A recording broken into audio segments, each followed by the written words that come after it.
Violet suddenly jumps on top of me. I quickly caught her in my arms. She wraps her legs around my waist and I hold her by her soft ass. I look up a little bit and stare into her blood-red eyes. "Darling, darling, darling!" She looked like she was going crazy. She had a huge smile on her face. The skin on her cheeks was a little red and she was breathing erratically as she hugged me. Feeling the bloodlust that is emanating from Violet's body, I too start to loosen the shackles that keep me under control. My teeth start to shift and a predatory smile appears on my face. Seeing my smile and realizing that I was accepting her advances, Violet's smile grows erratically. Slowly, her teeth start to change into sharp fangs, but she doesn't attack me right away. She starts sniffing me and breathing erratically, as if out of breath. She brings her face close to my neck, starts licking my neck with her tongue, and, when my neck is wet enough, she opens her mouth and then bites me. Ah! I feel my blood being drained. I also feel an unnatural surge of pleasure enter my body. This feeling was very addictive. I push Violet into the wall. I hear the sound of the wall cracking, but I don't care. I also open my mouth, and soon I bite her neck too. Ah! She stops sucking my blood and moans sensually as remnants of my blood that she sucked and didn't have time to swallow start to fall from her sharp fangs. I feel my shirt being smeared with the blood, but I don't care. I feel something wake up, and it was like a vampire who can't see the sunlight opening the lid of his coffin. It also feels like he was rubbing on Violet's coffin, wanting to wake her up from her sleep for them to have fun tonight. Wonderful! Violet starts licking my neck again as her coffin starts to shake as the vampire wakes up. Unfortunately, I couldn't directly feel the real deal, but that's a problem that can be solved easily. When I was going to rip my clothes off with my right arm, I sensed a horrible stench coming from an area near my house. It was like someone opening the sewer in my street. Violet seems to smell it too, and I see all the bloodlust and her excitement has faded and been replaced by annoyance. I get annoyed too. That would be an understatement to say how upset I was. My feeling now was like I was about to eat a delicious meal with my wife, but suddenly the sewer in the street broke and the place we were eating stank with a terrible odor. I stop sucking her blood and look up using my vampire vision. I see two silhouettes at a considerable distance from my house. I see two men together. They were both human, but just like June, they had an aura covering them as if it was protecting them. But unlike June, whose aura was blue, these individuals' auras were golden, and I was smelling a horrible stench coming from them. Hearing someone's teeth grind, I look over at Violet and see that she has a rather startling expression on her face. Her face was distorted in anger. She was completely pissed off. Those fuckers, they just had to come and interrupt my moment with my husband. Those motherfuckers. They just can't sit in their church and be quiet while they play with the kids they love so much. Those mangy dogs, pieces of shit. I just opened my eyes in surprise as I saw Violet's face distort into various expressions of disgust and anger as she spoke words that would make the most experienced sailors proud. I bring my face closer to Violet's neck and start licking the blood off her neck. Upon feeling me lick her neck, she stops insulting the people I assume are from the Inquisition and moans a little. Ah! I feel her gaze on my neck, and she soon starts licking me too. As I licked her, I said, "Calm down and think clearly. I sincerely doubt these agents are here looking for us." Ah! She moaned again, this time a little louder, and while breathing a little harder, she said, "The agents of the Inquisition." Ah! She bit her lip a little and wrapped her legs tighter around my waist. I start to lightly pat her ass while licking her neck and blowing a little in her ears. Wait! Ah! I can't form a coherent train of thought while I feel like liquids have started to leak from her sacred coffin and wet the shorts she was wearing. "Darling! Wait!" She spoke the last word in a strong tone. I stop my caresses and look at her face, which was a flushed mess. Her breathing was erratic, and she was looking at me with desire burning in her eyes. "Are you calmer?" I spoke, while trying to ignore my impulses. "Yes," she replied as she tried to catch her breath. She pushes me away from me and claps her hands in a "let me down" gesture. I nod my head and let go. Then I too step away from her and look at the visitors. She coughed a few times, and soon she had a noble look again. That look would be more convincing if her shorts weren't wet and her face wasn't a flushed mess. "What was I actually talking about?" she asked out loud with a confused face. I can't help but laugh a little when I see the face she was making. "What?" she said, looking at me while pouting. "I was thinking how adorable my wife is." Hearing what I said, I could see her pale skin starting to turn a healthy red. She made a humph sound and turned her face away while she had a happy smile. "She is so adorable, my God! How can such a lovely creature exist?" Before my wife and I fell into our pink world again, I said, "The Inquisition?" She looks at me confused. "The Inquisition? What about them?" I just look at her with an expressionless face. Don't tell me she already forgot. I look up and see they're walking like they're looking for something. One of them is also holding something in his hands that I don't know what it is. At least they've stopped stinking a little bit. "Oh, those bastards, huh?" she spoke when she smelled the air and smelled the stench. Her face grimaced with disgust, and then she continued, "The agents of the Inquisition are probably patrolling. They have a device capable of tracking vampires. This device is useless when they are hunting noble vampires, but for hunting common vampires without support, this device is very useful." "Why is this device useless for the nobles?" I asked, curious. "Noble vampires are the only vampires who can pay witches to do countermeasures for this type of technology," she spoke, and then she continued. "Of course, there are exceptions. There are ordinary vampires who have been transformed and have a lot of accumulated wealth. After all, this is the United States, the country of capitalism. There are several plebeian vampires here with a lot of money. These agents who are patrolling must be rookies, since an experienced agent has his own means of investigating the presence of a vampire in the region." "Just out of curiosity, how much does this countermeasure cost?" I asked, curious. Depending on the witch you contact, the value could reach $5 billion. I opened my eyes in shock. Isn't this too inflated? That's what happens when a product is monopolized. Witches are the only ones who have this technology. They can put whatever price they want on it. That's why noble vampires always invest in maintaining friendly relations with witches," Violet said as she walked to one of the bedrooms. "I'm going to change clothes." She straightens her hair that was messed up, and then she started to take off the sweatshirt she was wearing and was just in a black bra. After that, she started to take off the jean shorts she was wearing and was left with only black panties. I decided to follow her towards the room, of course. When I go towards the room, Kaguya appears from my shadow and holds my shoulders with her hand. "What are you doing, Kaguya?" I couldn't help but ask in a neutral tone. "Lord Victor, please don't be a degenerate now. You have all eternity to feast on each other's lusts. You have all the time in the world to practice the act of reproduction. You might even decide to make 11 babies in the future to compete in the World Cup, but now is not the time for that." I feel my eyes twitch a little when I hear Kaguya's words. Can't this woman speak in a better way? And why the hell does she think I would make 11 babies just to play in the World Cup? Shouldn't vampires be hard to get pregnant or something?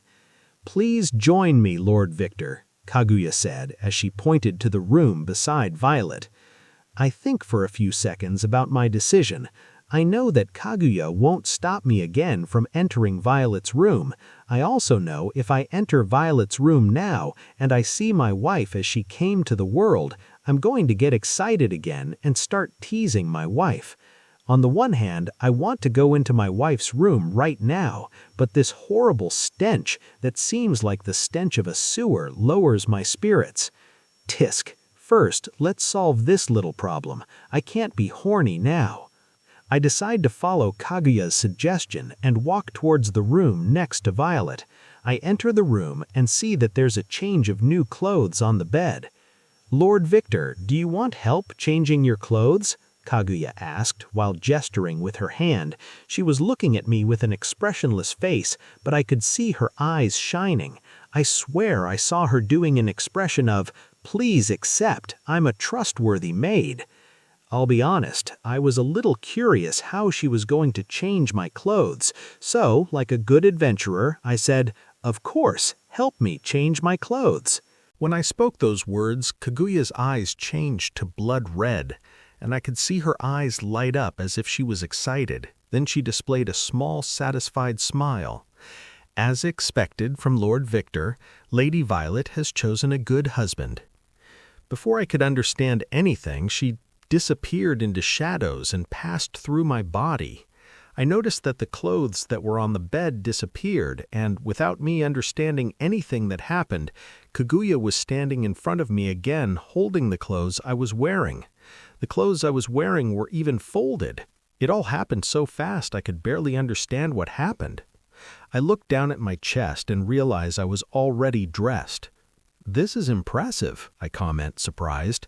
I was talking about her speed and how she changed my clothes without me feeling her touch on my body. She holds her hand to her chest as a gesture of respect and speaks with an emotionless face, but I can tell she was proud. "I am the strongest and most perfect maid. Of course this would be a natural result." I display a small smile. Somehow I find her adorable. I approach her and start stroking her head. She lifts her expressionless face a little and looks at me. I could see her eyes light up a little. She looked excited. "Lord Victor, please keep your hands off the maids. Within just 1 day, are you already cheating on your wife?" My smile threatens to break when I hear what Kaguya says. "Is it not the maid's duty to serve her master?" I spoke with a small smile. "So you are abusing your authority." She spoke with the same expressionless face. "I understand, as it's the master's order, I can't do anything. After all, the master's orders are absolute, and as I am a perfect maid and the eldest of my sisters, I must be the one to sacrifice myself so that you don't lay your hands on the younger maids." She spoke as if she were making a great sacrifice. "This maid, she's read a lot of erotic books." I stop stroking her head and tug at both her plump cheeks. "Lord Victor, I'm not a masochist. I don't like pain. Please stop." "Stop your delusions, maid." I let go of her cheek. When she lowered her head and touched her cheeks, which I pulled, I stroked her head lightly and said, "Good job, Kaguya," I said gratefully. I really liked this maid's personality. I feel Kaguya tremble a little when I said those words. I think she didn't like what I said. I looked down, but I just see Kaguya's black hair. I stopped petting Kaguya and left the room. As I walked towards the stairs that lead to my house, I decided to wait for Violet upstairs. After all, I just heard my parents' voices come in. I think they came home. When Victor left the room, Violet, who was wearing a different outfit, appeared in the room Victor was in and looked at Kaguya, who had a shocked expression. "Kaguya," Violet speaks. Kaguya awakens from his stupor and assumes a blank expression. "Yes, Lady Violet?" Violet's eyes changed to blood red, and she spoke in an emotionless tone. "He's mine. He's only mine." She spoke in an obsessive tone. "I know, Lady Violet. I was just surprised. It won't happen again." "Good." Violet's eyes return to their normal color and smiles contentedly. Violet turns and starts walking towards the stairs. "Lady Violet?" Kaguya calls out. Violet stops walking. "What do you intend to do about Lady Sasha and Lady Ruby?" Violet heard Kaguya say. Violet's body starts to shake. She clenches her fists tightly, and the air around Violet starts to heat up.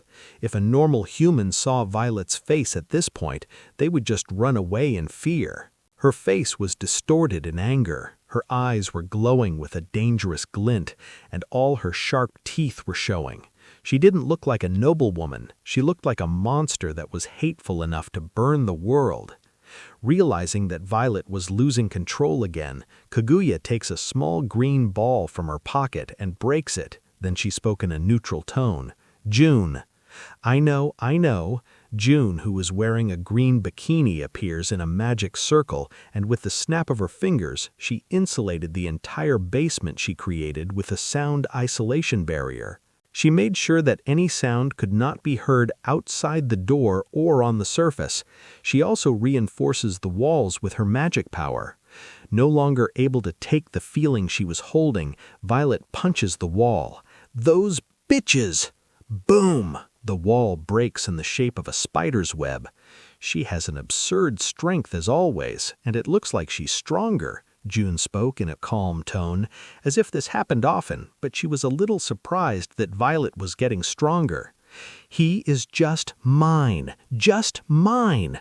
I will not allow any woman near him. I will kill those whores." A bloody pressure began to spread throughout the basement. Realizing that Violet was raging uncontrollably and not returning to normal, Kaguya says, "Lady Violet, the two women are your childhood friends." Hearing Kaguya's words, the atmosphere around Violet extinguished considerably, but the sense of danger was still present.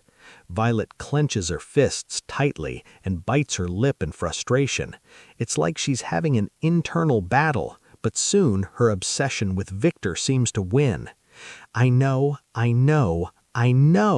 That's why I don't want Victor to meet them. I don't want to have to kill my friends from childhood." She began to control her powers, and the atmosphere returned to normal as if nothing had happened. June makes a gesture with her hands, and soon the barrier she put in place disappears. "As always, the same amount of money in the same bank account.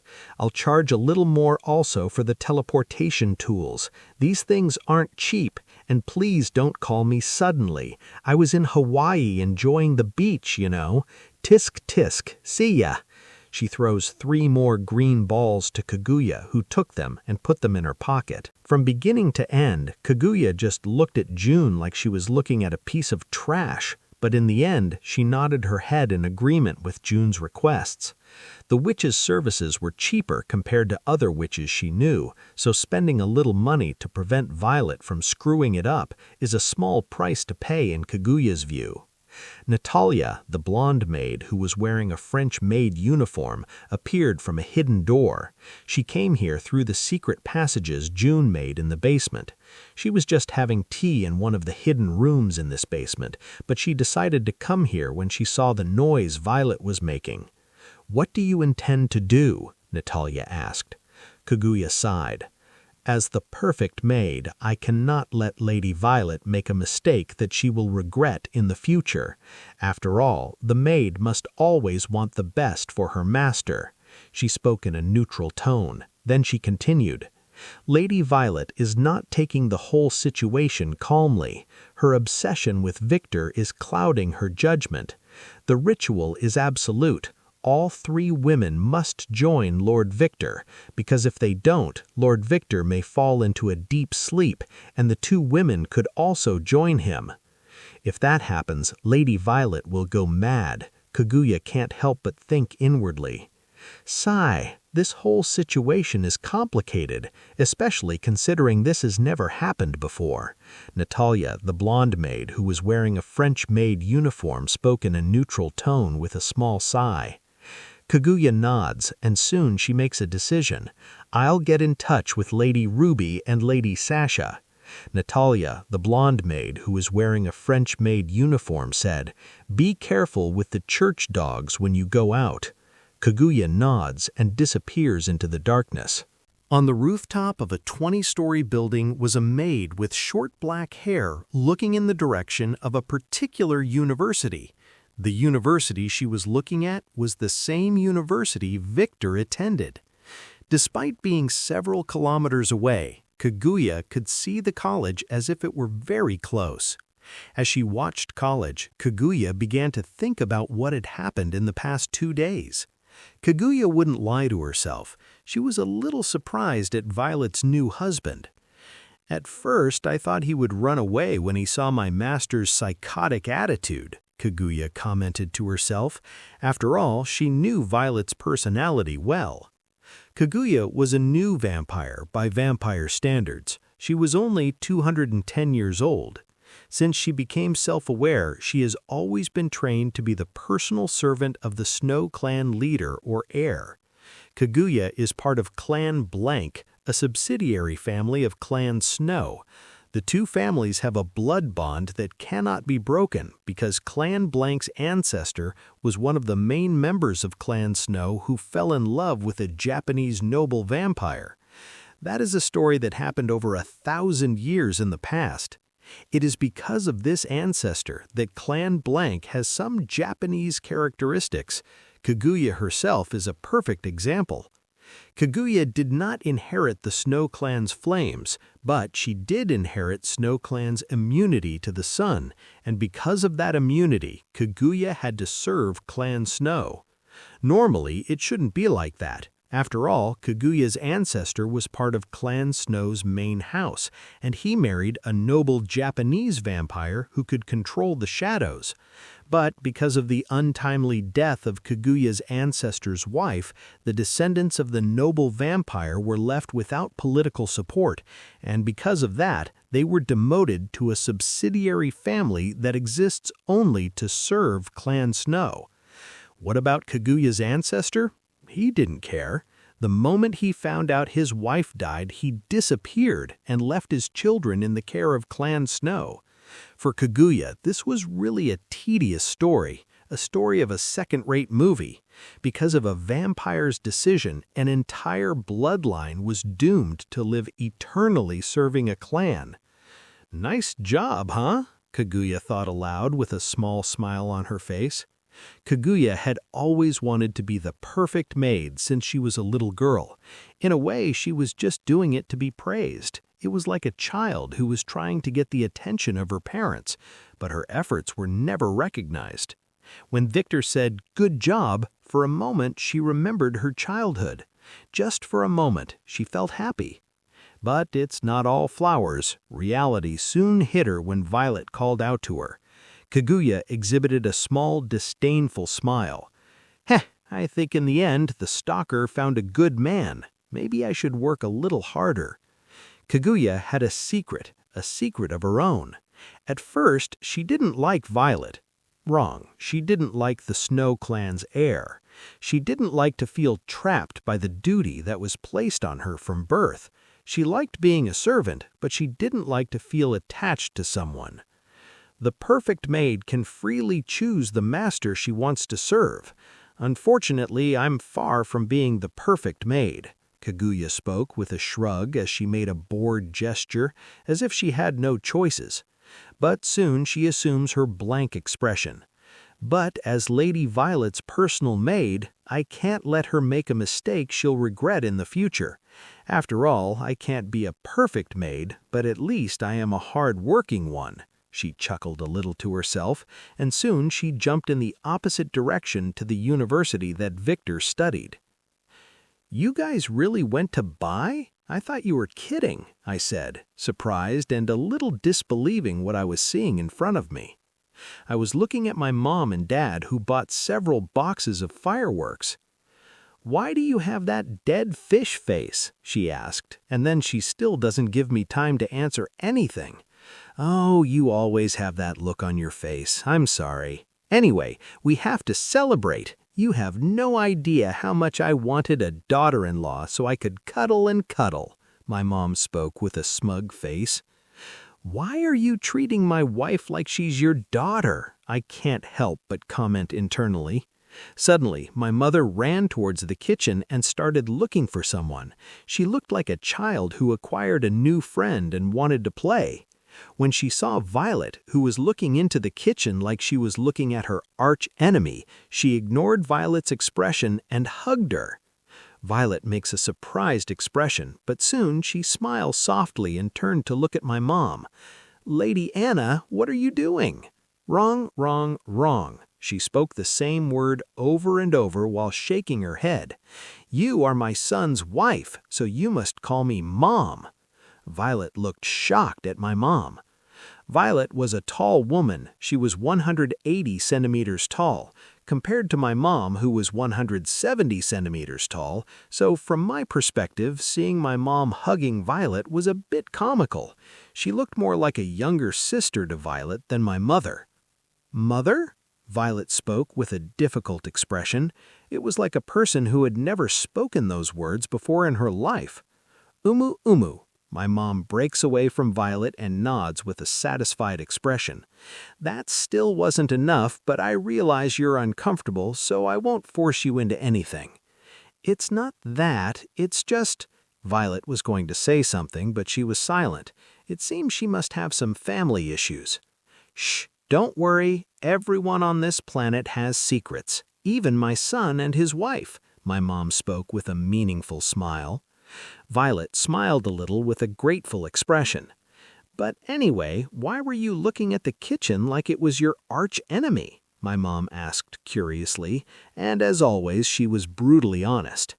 Violet's expression takes on several shades of red. She ducks her head in embarrassment and pouts. I was never good in the kitchen, and I wanted to make Victor something to eat." Mom and I looked at Violet in shock. Suddenly, my mom starts hugging Violet tighter. "Kya! You are so beautiful, my God! My son hit jackpot." Violet's face is completely red, and she looks to me for help, but I just shrug like it has nothing to do with me. She suddenly takes on an expression of someone who has been left to survive alone in the wild.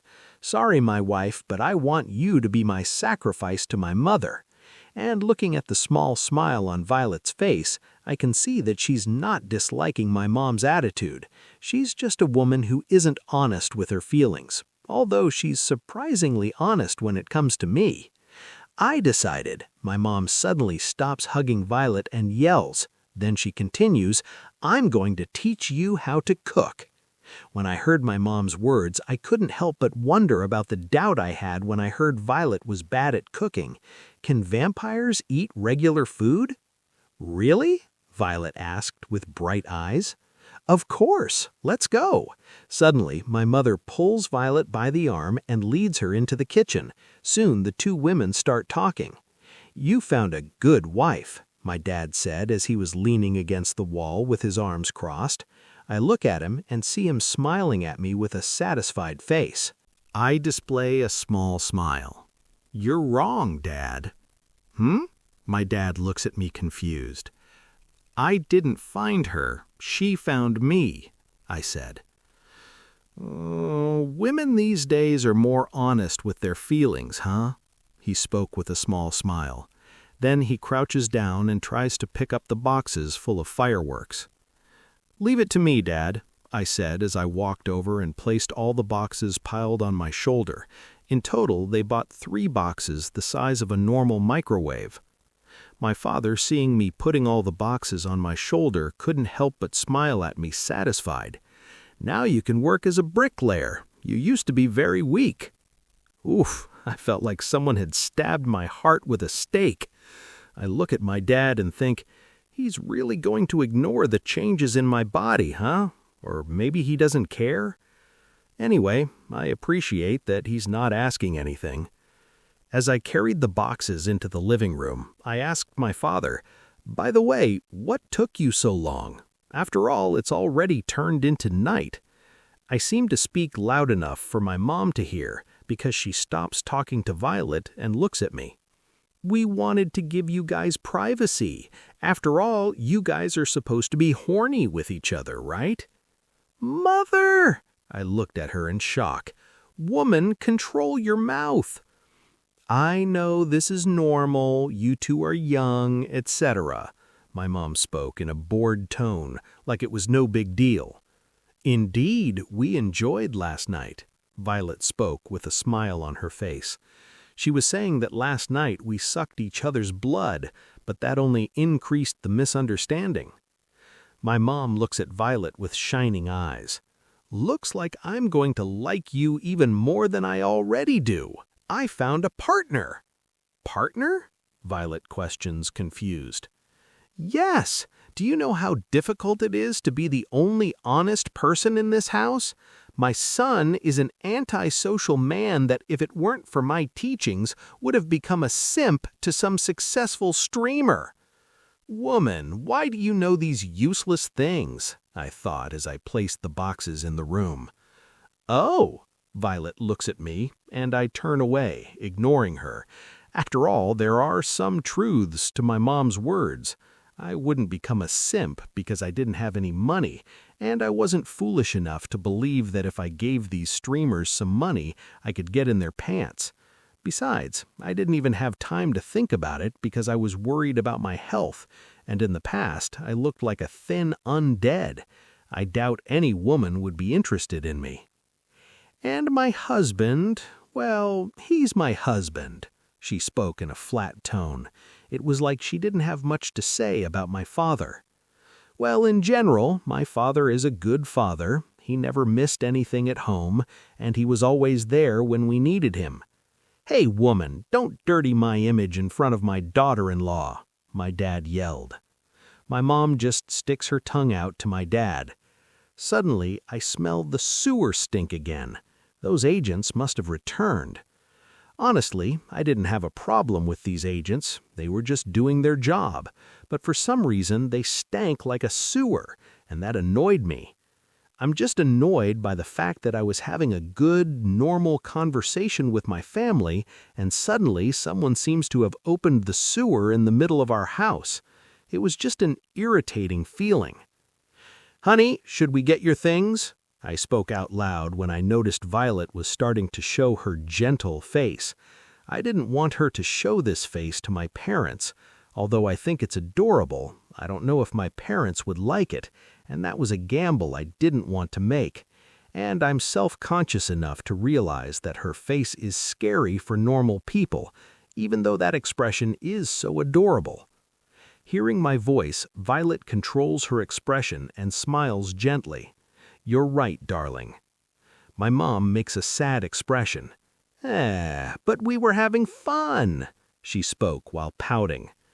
Don't worry, Mother. She paused and spoke the last word with a hard face. She clearly wasn't used to saying that word. Soon that expression fades into a kind face. I live near here, and I just need to get some more clothes. I see. Well, take care and come back soon, she spoke with a gentle smile. I'll be right back, Mother, Violet said. She looked like she could say the last word a little easier now. She walked towards the door. I'll be right back, Mr. Leon, she said in a polite tone. Just call me Leon, my dad said. Violet nods her head, smiling. I look at my dad and say, I'll be right back, Dad. My dad nodded and said, Take care of yourself out there, son. I nod, indicating that I understand, then walk to the door. Violet holds my arm like a good wife, and we walk out of the house. When the door to the house closed, Victor and Violet suddenly disappeared. Ruby Scarlet's house. A beautiful woman with long red hair and a body that would be the envy of any model was sleeping soundly in a very ordinary-looking king-size bed. She was sleeping in a very comfortable position. It seemed that nothing in this world could interrupt her sleep. Lady Ruby. Suddenly, a woman's voice can be heard in the bedroom. Ruby gave a sign of life but continued to sleep.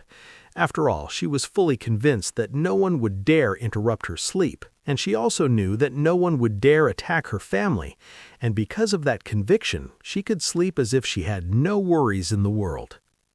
Lady Ruby. This time Ruby heard the woman's voice, but she was too lazy to get up, though for a moment she thought this woman's voice was all too familiar. Well, she was too lazy to think, so she decided to continue to sleep. Kaguya, you're doing it wrong. Suddenly, Ruby hears her personal maid's voice. Oh, how do you wake up your master, Luna? Kaguya asked in a neutral tone. Luna flashes a sadistic smile and approaches Ruby, then she says, Ruby, I ripped up your entire personal anime collection. Ruby suddenly opens her eyes and looks coldly at Luna, her personal maid. "You won't fool me again, Luna," Ruby said in a cold tone. "Eh? Tsk. Looks like I have to find another way to provoke Lady Ruby," the maid spoke aloud with a pout. Kaguya just looks at Luna with emotionless eyes. Luna was wearing a maid's uniform similar to Kaguya's. She has shoulder-length white hair, pale skin like all vampires, and pink eyes. She was a Russian woman with a height of 180 centimeters. Kaguya looks at a specific part of Luna. "Huge as always," she thought disdainfully. Luna's most outstanding feature was her huge breasts, just like Ruby, who had the biggest breasts Kaguya has ever seen. Luna didn't seem to lose in this competition. "Now that I've stopped to think about it, all the women of Lady Ruby's clan have huge breasts," Kaguya commented to herself. I wanted to sleep," Ruby complained. She sat up in bed. When Kaguya sees Ruby's breasts dangle in the red nightgown she was wearing, she can't help but think, maybe I should just let Lady Violet kill this woman. Ruby looks at the guest and says, "Oh, Kaguya, how long has it been since we have last seen each other?" she said with a gentle smile. Seeing Ruby's gentle smile, Kaguya stops thinking about random bullshit. She knows that of the three women who are childhood friends, Ruby is the kindest, calmest, and smartest person she knows. She also has nothing against this woman. Boing, boing. Yes, she has nothing against. Seeing Ruby's breasts bouncing as she stretches on the bed, Kaguya pulls back everything she thinks and decides it's a good idea to let this woman die. "Kaguya," Ruby spoke as she stretched. "Tsk." Kaguya didn't hide her annoyance, but soon her expression goes blank and she says, "I came here to talk about Lady Violet." Ruby opens her eyes a bit, surprised, but doesn't react too much. She expected something like this to happen. "You came at a good time. I have something to tell you, too." "Oh?" Kaguya looks at Ruby with curious eyes. Soon, Ruby starts explaining to Kaguya about the noble vampire Cornelius Funar. When Ruby finishes recounting the events that happened at the university to Kaguya, the black-haired maid only speaks in disdain. "A young noble vampire who thinks he's the center of the world and has an ego more fragile than glass? What is new?" Ruby nodded in agreement with the words of Kaguya. But that's not the problem. What if Cornelius attacks him? Oh? Suddenly Luna, who was silent, started to smile. "Lady Ruby won't call that man darling like Lady Violet?" Ruby turns to face Luna and says in a cold tone, "Silence." Luna's body suddenly stops moving and she says, "Yes, Lady Ruby." She spoke in a neutral tone like a robot. "She doesn't learn, huh?" Kaguya spoke in a bored tone. Since the moment she met Luna, this woman has always liked to tease Ruby. Ruby is a kind person and doesn't like to use master status to force Luna to do things. But Luna knows no limits. She likes to tease Ruby in any situation. That's inappropriate behavior for a servant. After all, the servant cannot tarnish her master's reputation. "Yes, I don't like to do that, but she doesn't know how to control her mouth," Ruby sighed. Kaguya nods in agreement, but then she says, "About Cornelius, Lady Ruby, no need to worry." "Why don't I need to worry?" asked Ruby, confused. "Because Lord Victor can handle it," Kaguya spoke in a neutral tone, but Ruby could see she was confident Victor could handle it. "Huh? But he's a newborn, and a newborn can't fight a noble vampire who's been roaming the world for over 50 years. Even though Cornelius is weak by noble vampire standards, he's still a noble vampire. A newborn vampire can't handle him." Ruby explained her reasoning. Kaguya ignores Ruby's reasoning and asks, "Lady Ruby, have you forgotten what we are?" Ruby opens her eyes for a moment when she understands what Kaguya means. Kaguya flashes a cold smile. "We are vampires. We are not like wolves that take care of each other. If Victor dies fighting Cornelius, that means he wasn't as special as Lady Violet always said." "Indeed," Ruby said with a cold smile, but soon she continues with a gentle smile. But I don't intend to become a widow before meeting my husband. And as a perfect maid, I can't let my master be sad. After all, a maid must always prioritize the best for her master, Kaguya commented with a small smile on her face. It looks like we've agreed on something, Ruby said with the same smile.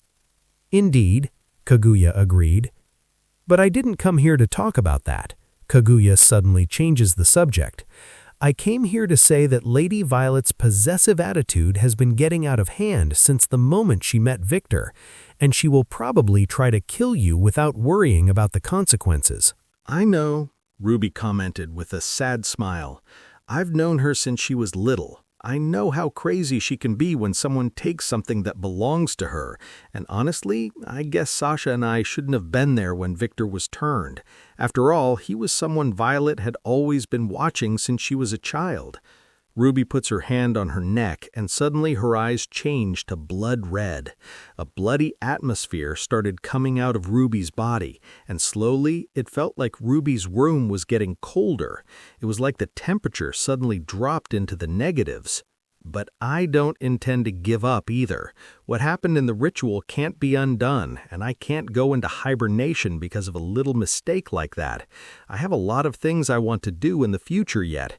If Victor does become my darling, and when he becomes my darling, he'll have my full support for whatever he wants to do in the future.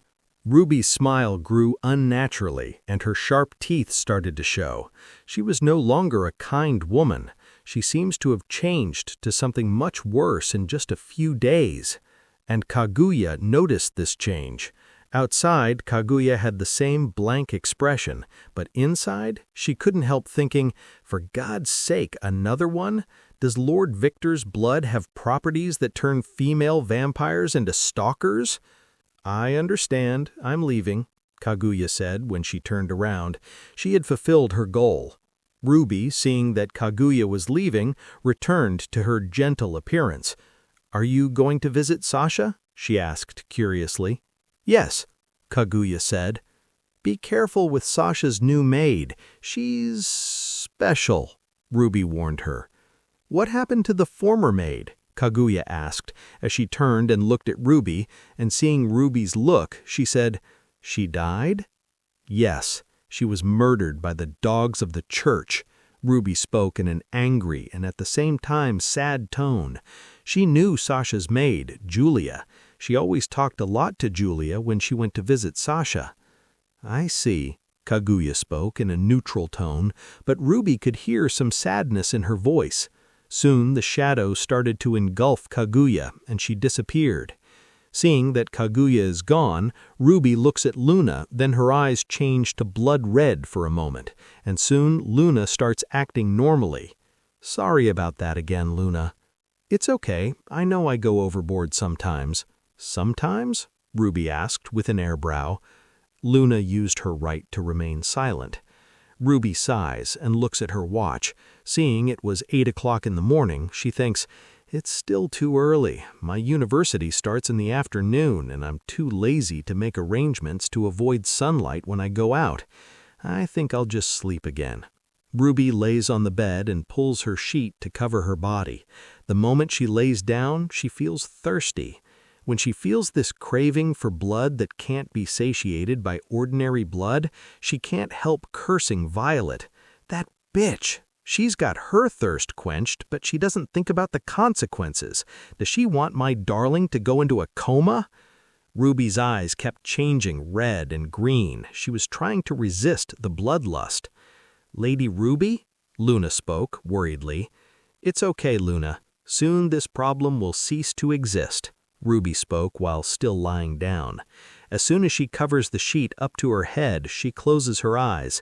She was trying to sleep while ignoring her bloodlust, which seems to be increasing with each passing day.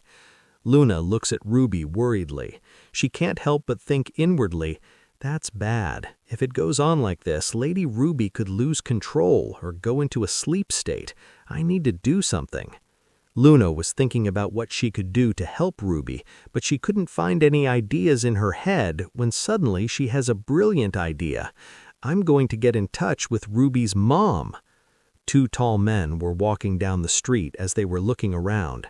They were wearing two full black priest robes, but unlike normal priests' clothes, these men's clothes were designed for combat and easy movement.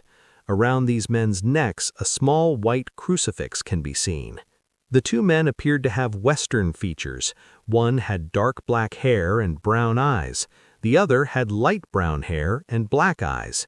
While the black-haired man had a simple cut, the brown-haired man had a bowl-shaped haircut. "Thomas, what are we doing? We've been down this street over 500 times. For the love of our Father, let's get out of here." The brown-haired man spoke impatiently. "Shut up, dickhead. I feel those evil creatures around here. I smell the stink." When the brown-haired man hears what Thomas said, he's furious. "Don't call me dickhead. I have a name that God gave me. My name is—" Yes, whatever. Come on, dickhead. The equipment is feeling something over there," Thomas said as he pointed to a street. "Hey, don't ignore me. And we've been down this street before," Dickhead spoke. "Strange. This is state-of-the-art equipment. Is it defective?"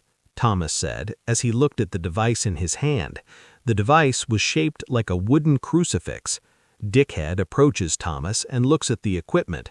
He suddenly gets angrier. "This is not state-of-the-art equipment. This equipment was used during the hunting of vampires in the 18th century. For the love of God, where did you get this?" "Huh? I got it from the church warehouse. It said equipment for tracking vampires." "You looked at which version of the equipment?" Thomas turns his face away. "Yes."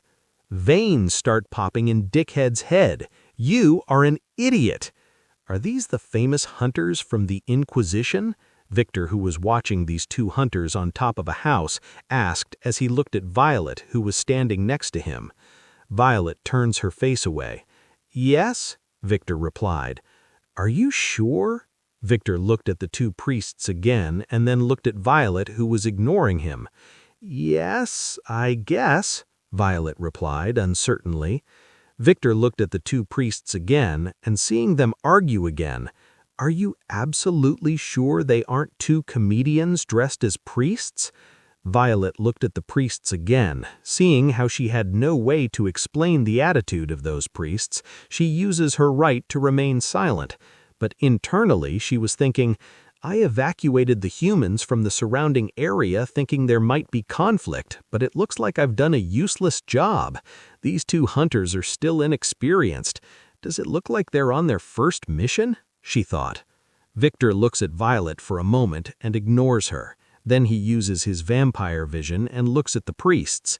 Seeing the golden energy covering those priests and feeling a little stink of sewage emanating from them, he confirms for the 10th time they are vampire hunters.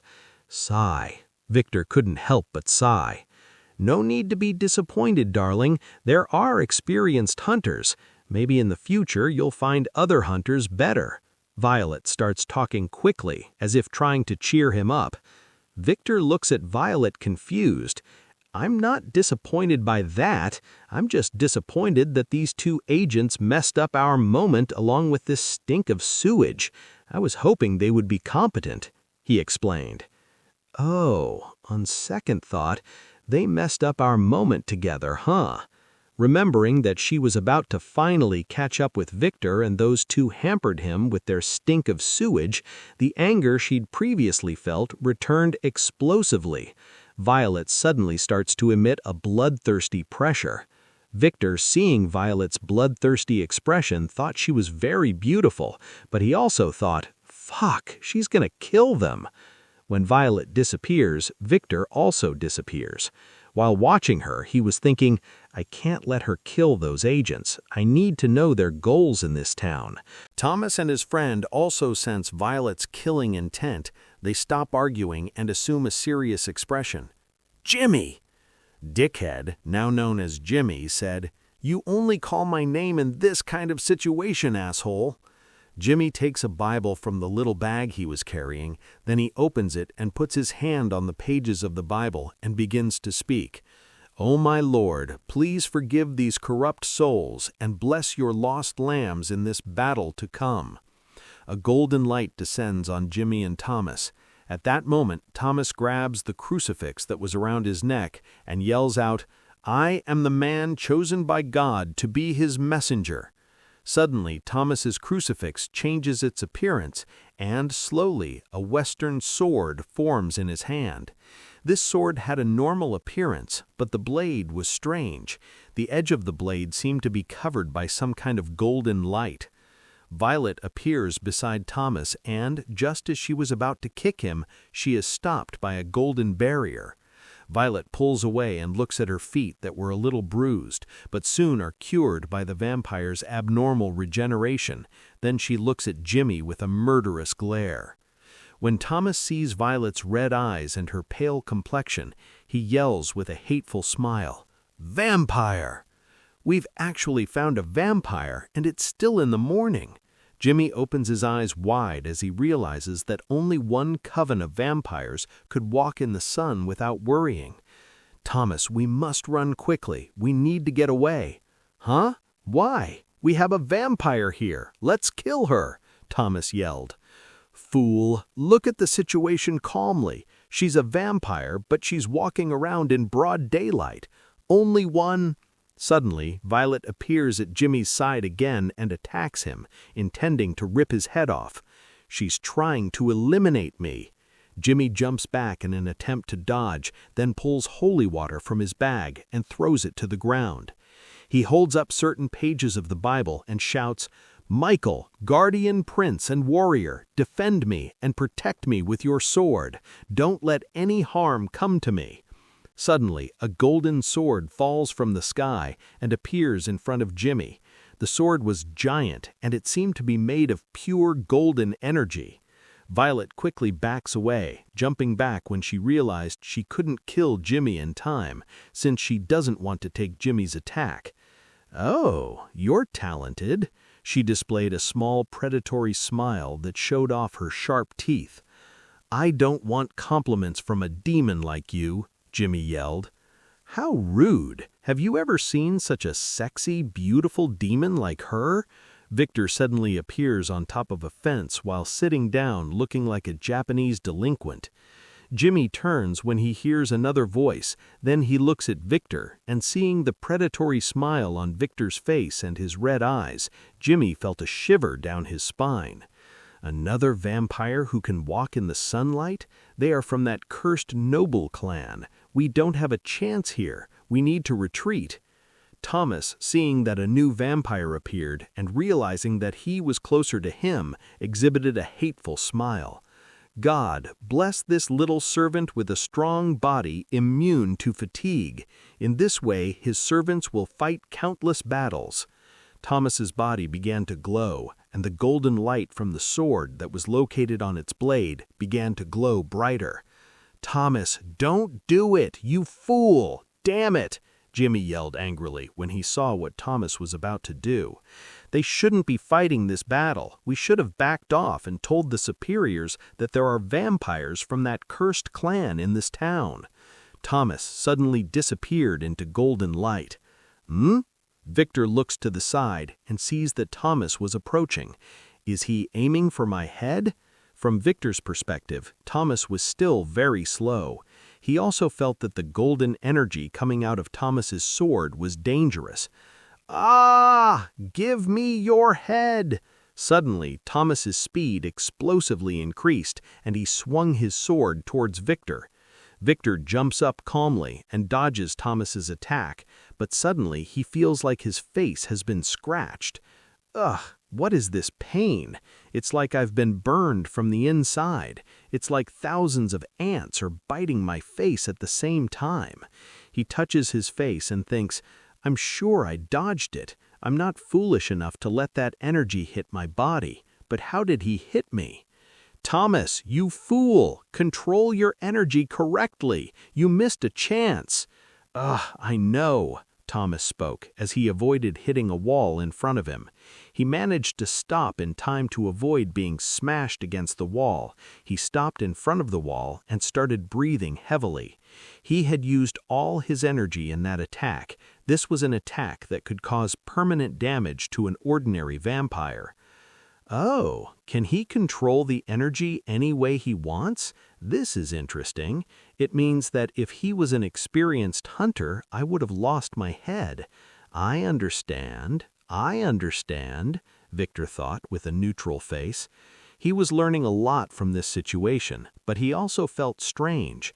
The longer this battle dragged on, he was getting calmer and calmer. He was feeling very strange. He thought the first time he fought while in control of his actions, he would be more scared, but instead of scared, he is feeling very calm. He can't explain to himself why he is feeling that way. Suddenly, a bloody pressure exploded around everyone. Victor, Thomas, and Jimmy look at Violet in shock, and her expression was distorted into pure hatred. "You fuckers!"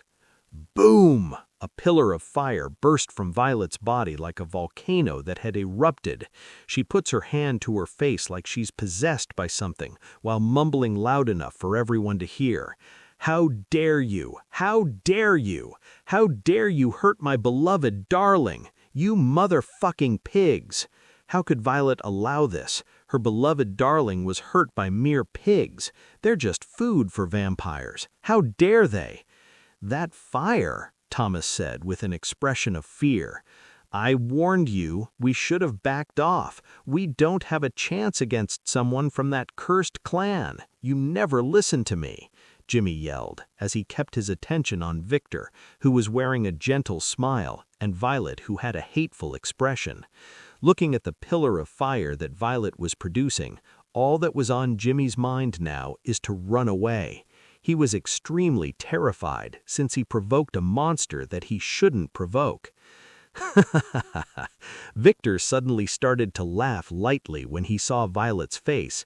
She was very adorable to him, and because of that, he was laughing with happiness. Jimmy and Thomas looked at Victor like they were looking at a madman. How can he laugh in this situation? "Why are you laughing?" Thomas yelled, annoyed as he watched the cut on Victor's face abnormally heal. He was internally surprised by this. Our God's energy healed so easily. Is that the power of a noble vampire? Jimmy, when he heard what Thomas said, looked at Thomas with murderous eyes. He promised himself he would part with Thomas if he survives all this. That man is just too stupid. Why are you laughing?" "I really do not know. I just felt like laughing, so I laughed," Victor lied easily. He looks at Violet with a loving smile. "Isn't she beautiful? Tell me, have you ever seen a woman more beautiful than her?" Victor asked while smiling. The hunter's brains stopped working for a second. They looked at Violet, saw her hateful expression, and they couldn't help but think, "Is that beautiful? Was this vampire's brain melted by the previous attack?" Victor ignores the hunters and walks towards Violet. Then, when he gets close to Violet, he lightly touches her face. Strangely, the fire didn't burn him.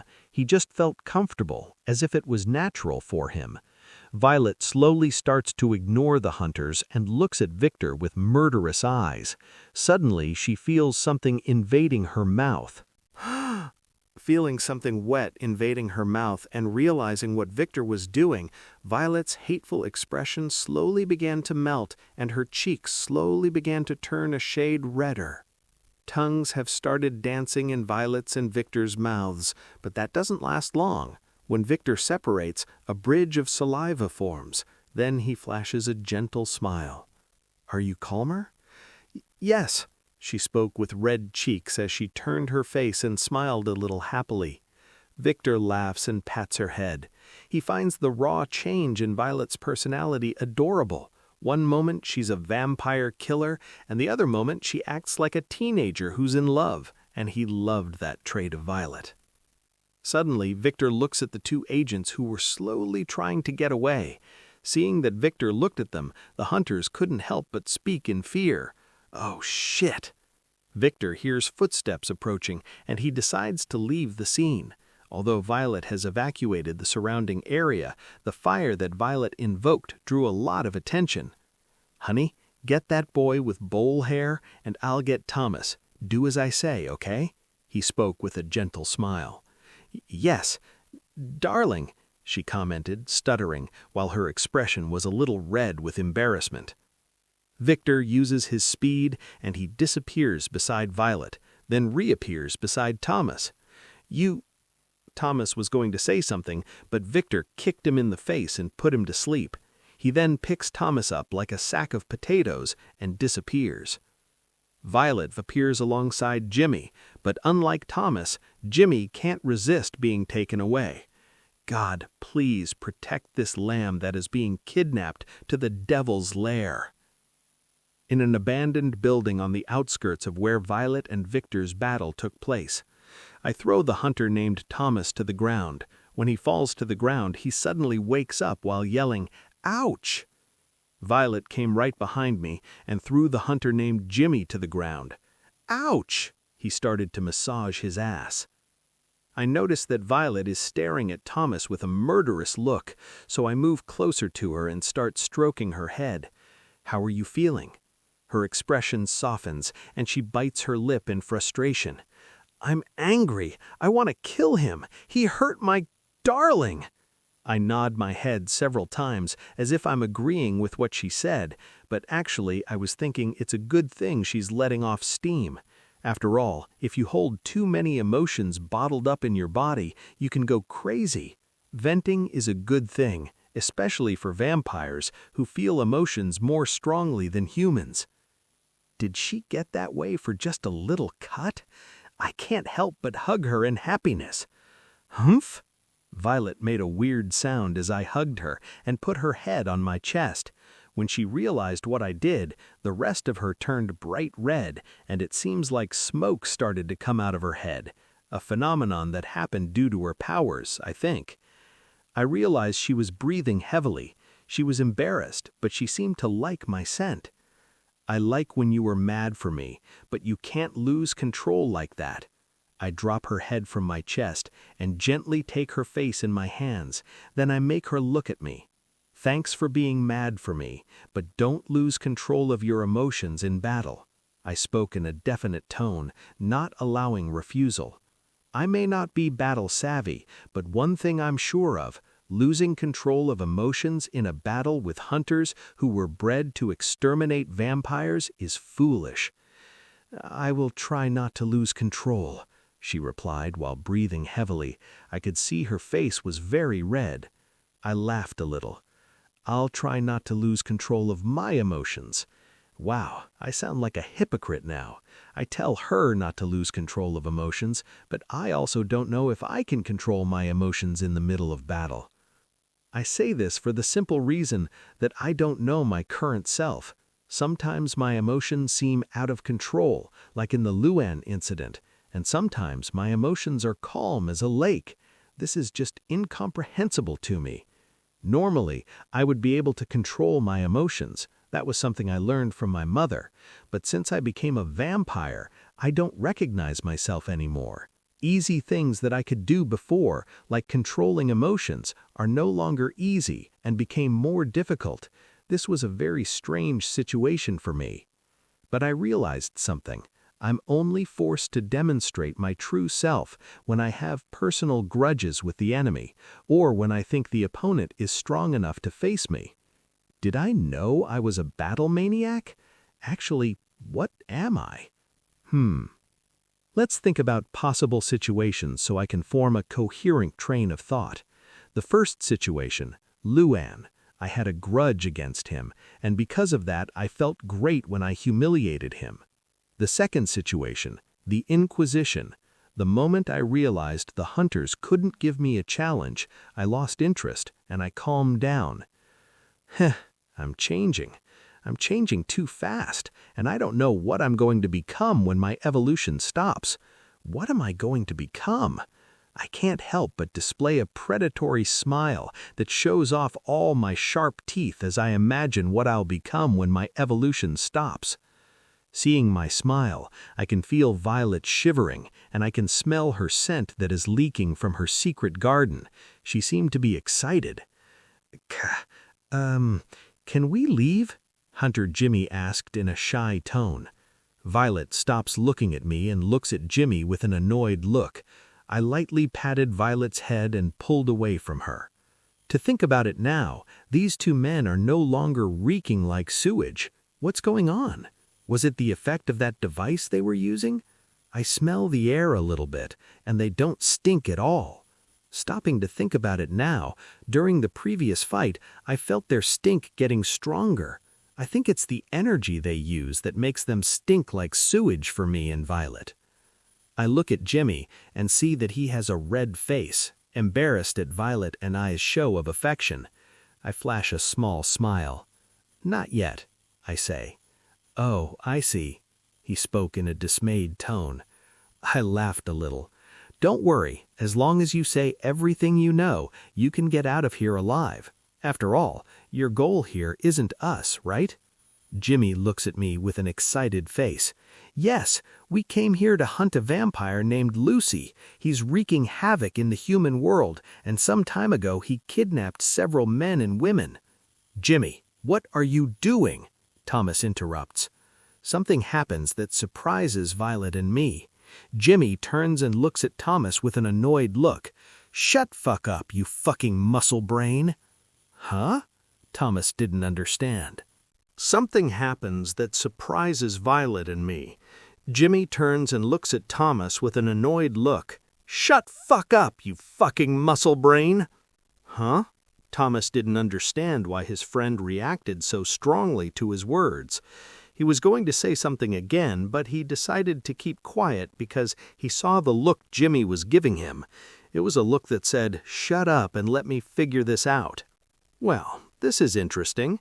Jimmy seems to be a smarter man than Thomas, who only acts out of emotion, I thought as I looked at the two hunters standing in front of me. Like I was saying, Jimmy looks at me and flashes a gentle smile. Then he continues with bright eyes.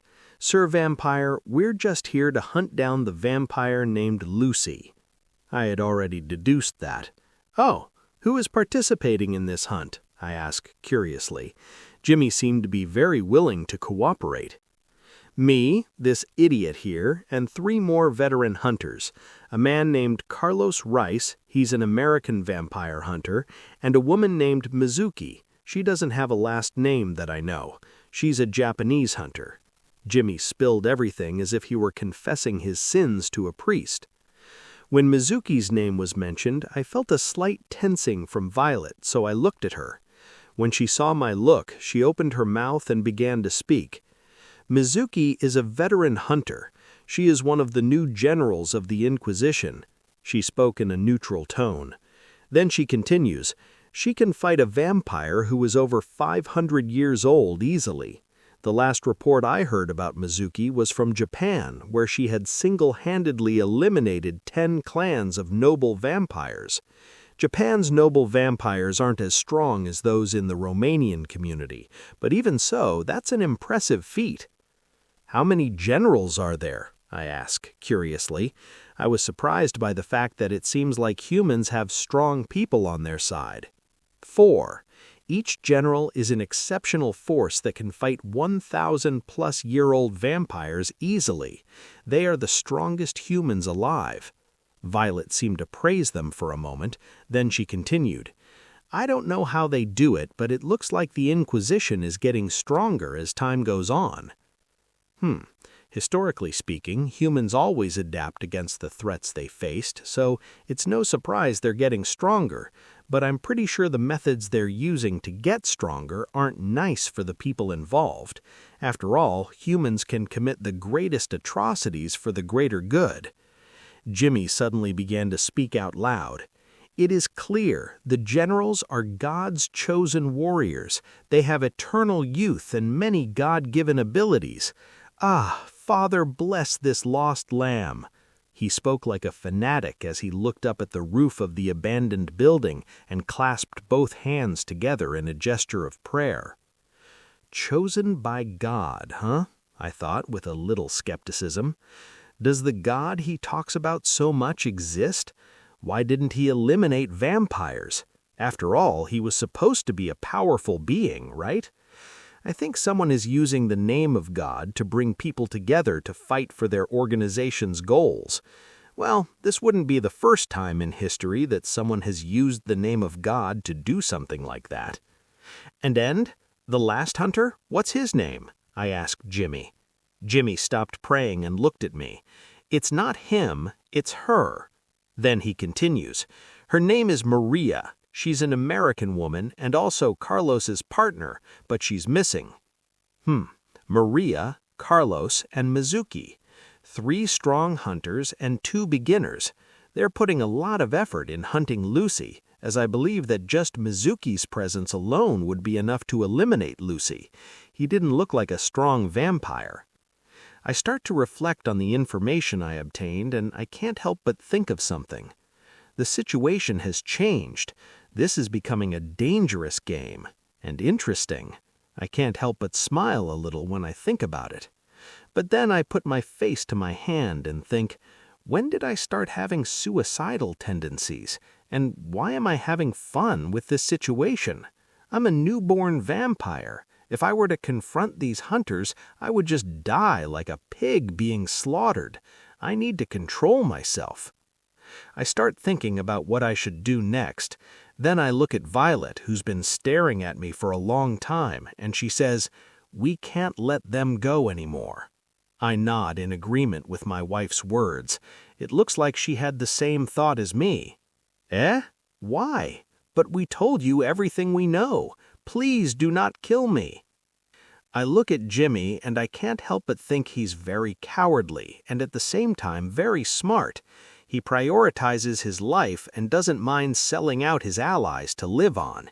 He's the perfect example of a soldier that you wouldn't want around in your organization. By comparison, Thomas is a loyal man and head-hearted. He's a perfect pawn. Just out of curiosity, did you choose Thomas as your partner? I asked with genuine curiosity as I pointed at Thomas. I didn't choose him. God chose us to be each other's companions, Jimmy said, annoyed. He seemed to have spent a lot of time with Thomas. Oh, now I get it. They brought the two together on purpose. They hoped that Thomas's loyal personality would pass on to Jimmy. After all, people are influenced by other people. It seems that God is a very cautious being. Well, I apologize, Jimmy. I can't let you go. After all, the situation has changed. But don't worry, we won't treat you badly, I said with an innocent smile. I appear next to Jimmy and try to test something I've wanted to for a long time, and now we have the perfect guinea pig here. Look into my eyes. My eyes turn blood red. You will do whatever I order, okay? Soon I hear Violet say, "That isn't going to work, darling. They have something that prevents them from being enchanted." Oh? I look at Violet. We've never found out what it is, but the Inquisition has ways that can prevent vampires from enchanting the members. She suddenly stops talking when she hears Jimmy say, "Yes, I will." Jimmy spoke with blood-red eyes. "Huh? Darling, what did you do?" Violet asked excitedly. I was about to answer Violet, but Thomas, who was just silently looking at us with hate, yelled, "I'm going to kill you, bastard! What did you do to Jimmy?" He looked at me like I was his mortal enemy. This man has a very big hatred, huh? Looks like something happened in the past. I can guess what happened just from the look of hatred he has for me. Looks like he's a victim of vampires. "Oh my God, please!" As he was about to start speaking the incantation, I appeared in front of him and grabbing him by the neck with my right hand, held him in the air. "Just shut up and obey me for now, okay?" He looked into my red eyes, and soon his eyes turned red. "Yes," he spoke in a mechanical tone as if he had no life. I drop him gently to the ground. Looking at the two hunters, I display a small smile. I was still curious about some things, especially about the spells they did in the last fight. I'll make them tell me everything I want to know. "Let's get them to your mansion. I don't want potential enemies in my parents' house," I say. "I was thinking the same thing, darling." "Sasha House." "I heard what happens, Lady Sasha." Kaguya spoke in a neutral tone with a little sympathy as she looked at Sasha. She was currently in a luxury hotel room. Precisely speaking, she was on the 25th floor of a luxury hotel in a presidential suite. She was looking at a blonde woman with short hair and blue eyes that were constantly changing from red to blue. It was quite obvious to Kaguya that Sasha was bloodthirsty. Sasha has a voluptuous body, big breasts, but not as big as Ruby's, and pale skin, but the feature that draws the most attention is her ass and her legs, which were very thick. If Ruby had the biggest breasts, Sasha had the biggest ass and leg Kaguya had ever seen. "And did you come here to give me your pity?" She spoke with cold, tired eyes. Kaguya shakes her head and asks in a neutral tone, "What happened?" "This is not your problem," Sasha spoke coldly.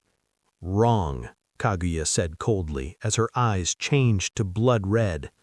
"I've known Julia longer than you. She was like a teacher to all the maids who served the houses of the 4 vampire earls.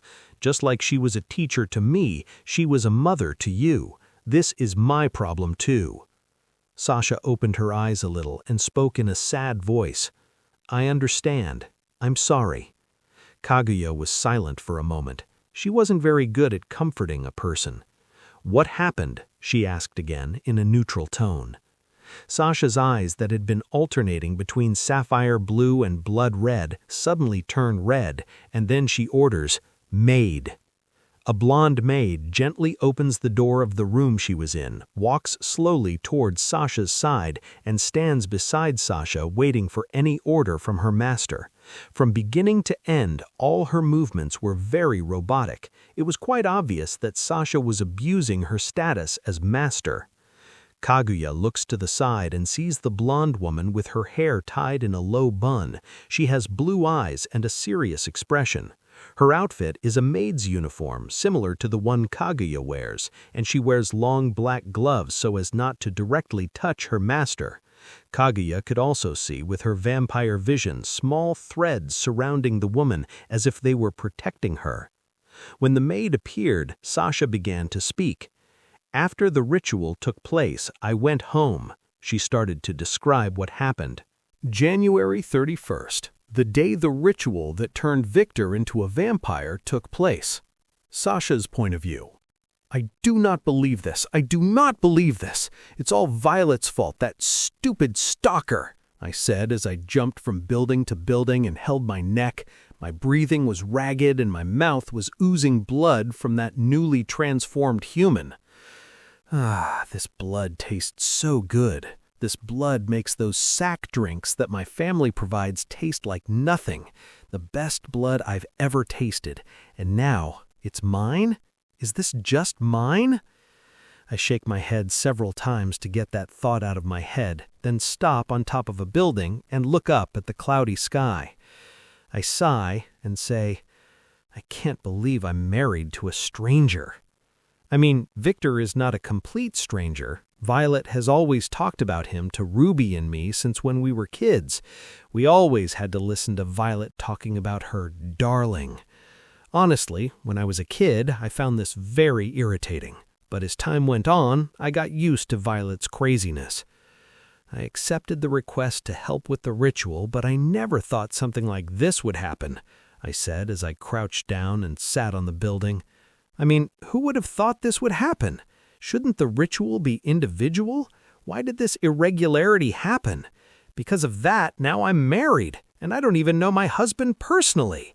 I practically yelled as I held my head in frustration.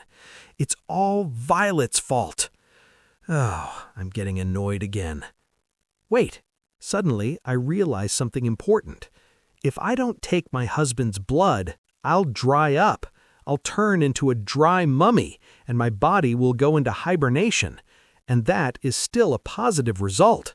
In the worst case, I'll go crazy from bloodlust. Fuck! I yelled in frustration. How am I supposed to make this work?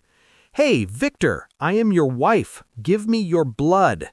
I spoke like I was acting in a drama, but soon my face turned bright red. No, this is shameful. I never met him in person. I shake my head several times to get that thought out of my head. Anyway, I must go home. I get up and jump towards a mansion I bought. Arriving at the mansion, I open the door, and the first thing I see made me freeze in disbelief. My maid, Julia's headless body was sprawled on the couch. The room was messed up. It was like a fight had happened, and it wasn't just Julia's body that was scattered.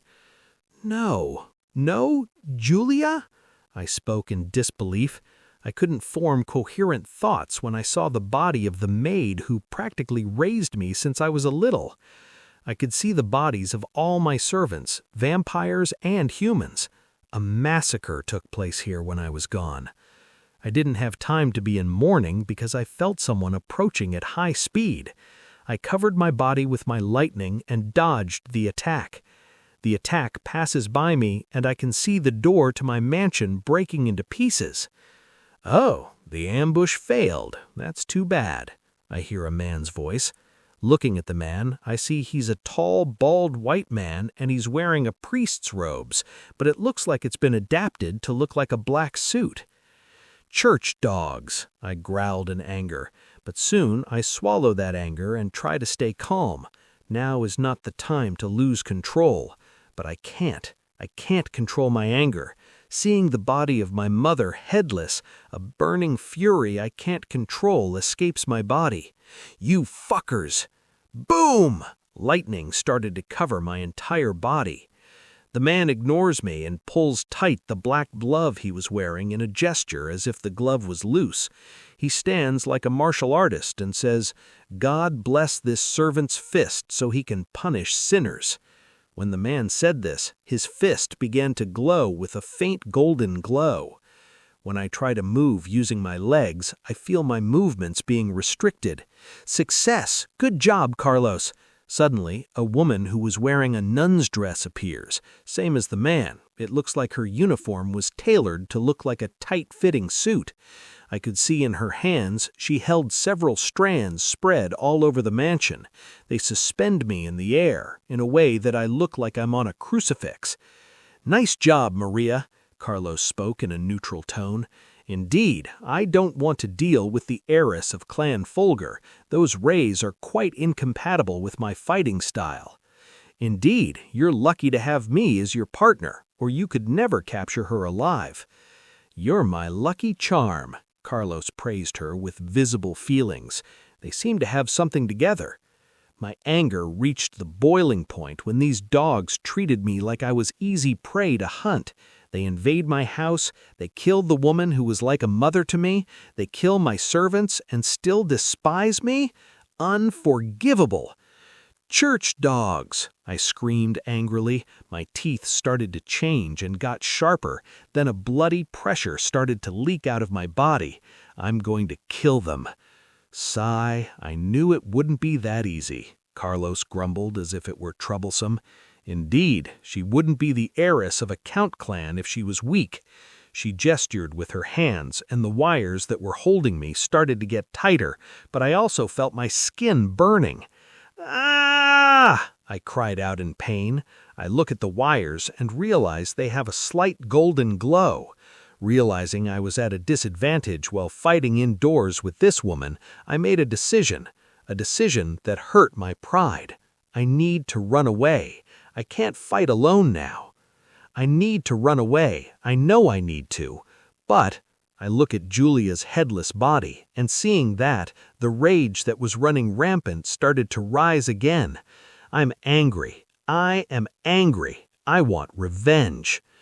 I focused my gaze on Maria. With the previous demonstration, it's pretty obvious that the bald guy has feelings for Maria. I flash a smile almost on the verge of insanity and decide to use a technique my real mother taught me. Covering my body with golden lightning, I start to force my body to go beyond the possible limits of a noble vampire. I feel the rays entering my body and affecting it with small jolts of electricity.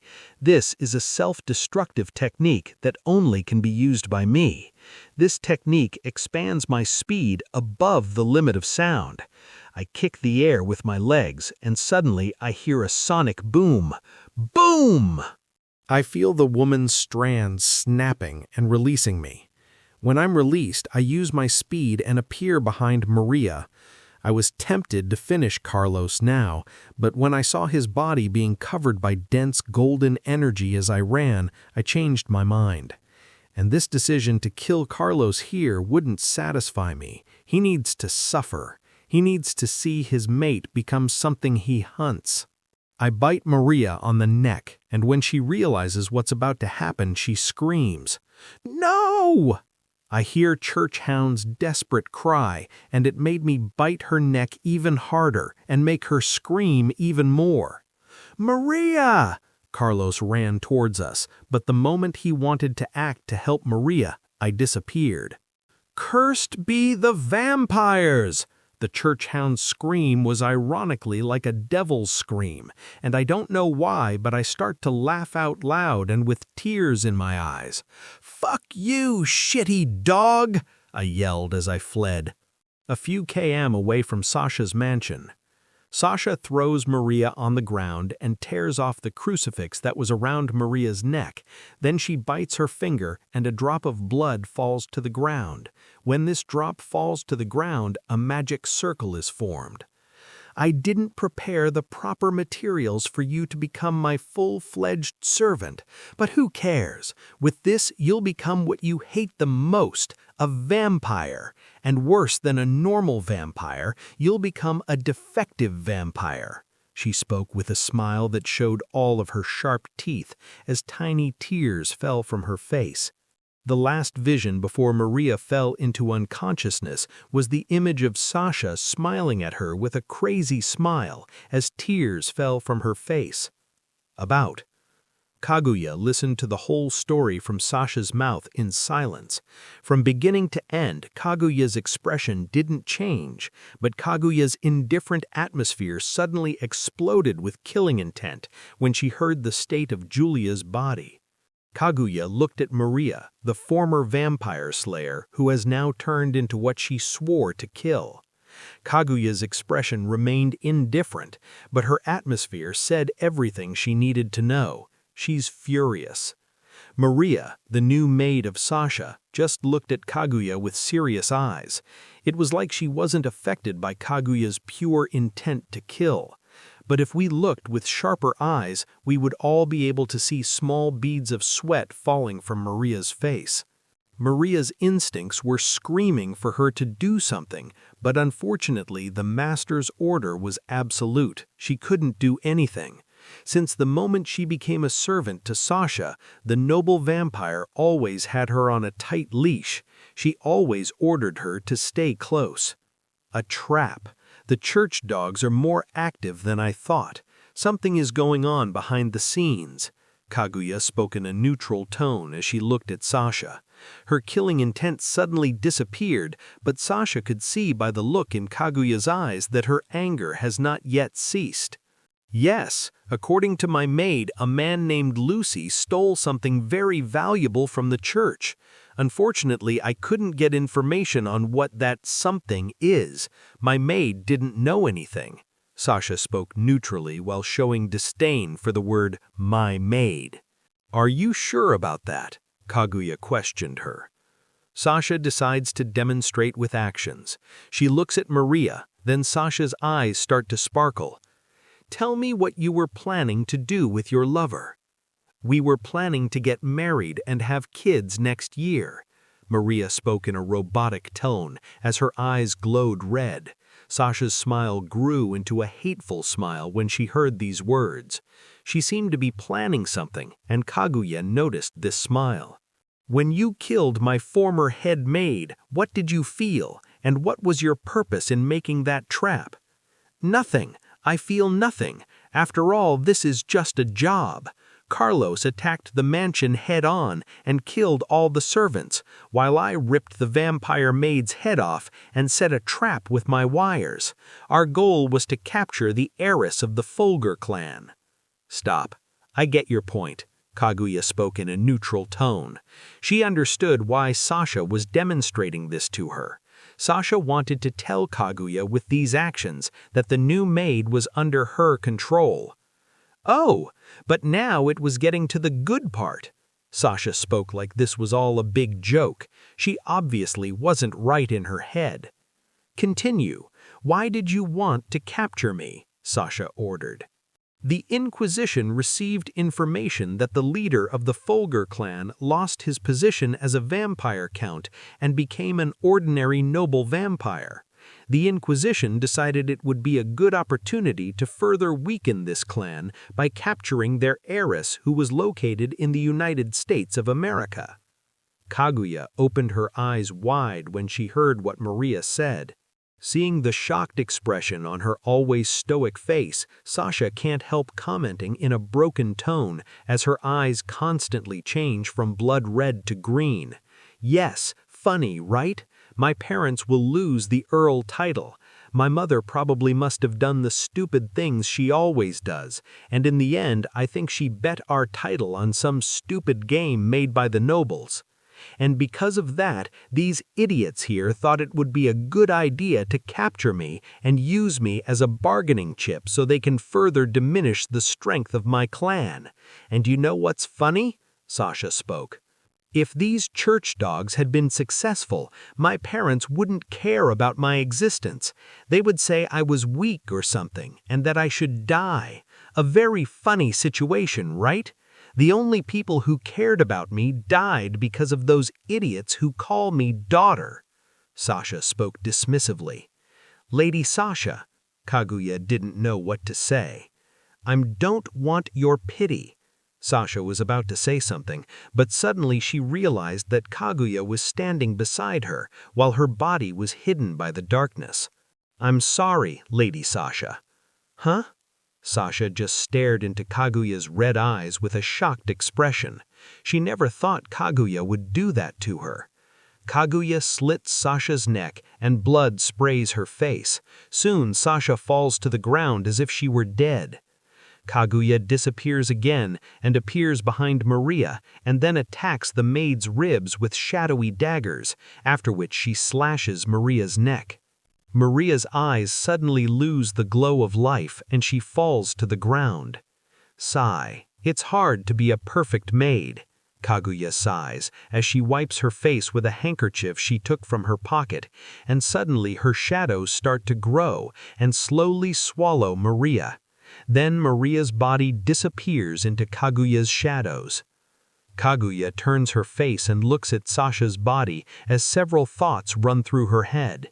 Pove Kaguya. It's hard to be a perfect maid. I can't let myself think about it again as I look over my shoulder and see an all-black bag made of a material that keeps sunlight out. Inside that bag was Lady Sasha, a friend from Lady Violet's childhood. I could put Lady Sasha in my shadow, but that would be pretty rude to her. After all, my shadow isn't a nice place. I can't help but sigh again. A maid's duty is to always want the best for her master. This was a teaching that Julia always put in my head when I was younger. Julia was a role model for all maids, a maid considered to be perfect who trained all maids serving the households of noble vampires of count status. She was Sasha's personal maid. She was also the head maid of the Folger clan. And most importantly, she was also like a mother to Sasha herself. Losing a mother figure and finding out your family lost their count status in the nobility must have been quite a shock to Lady Sasha. I mumble under my breath with a little pity as I bounced from building to building. I was coming back to Lord Victor's house. Lady Sasha is not in a good mental condition. She is normally a noblewoman, calm, and someone who follows the rules of the vampire world faithfully. But when she went through several losses in a short time, her mental state was affected, and she was not thinking clearly.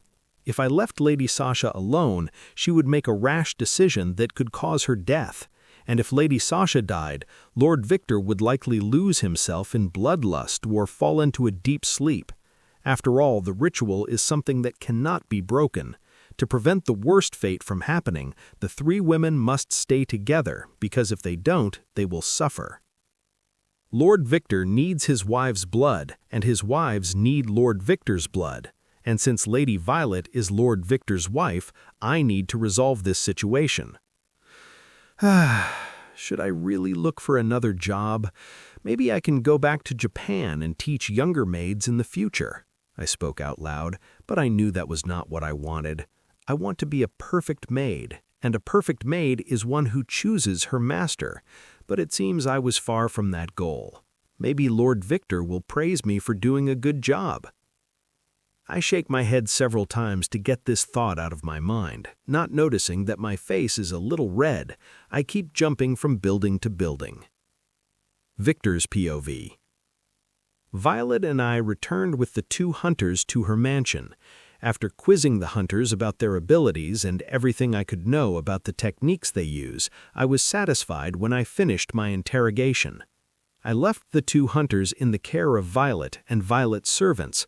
I told her not to treat the 2 badly. After all, we could use them as a bargaining chip for veteran hunters. Although I doubt these veteran hunters will care about their recruits, they're still a good organization, right? So they should keep up appearances, I think. Good and evil are subjective.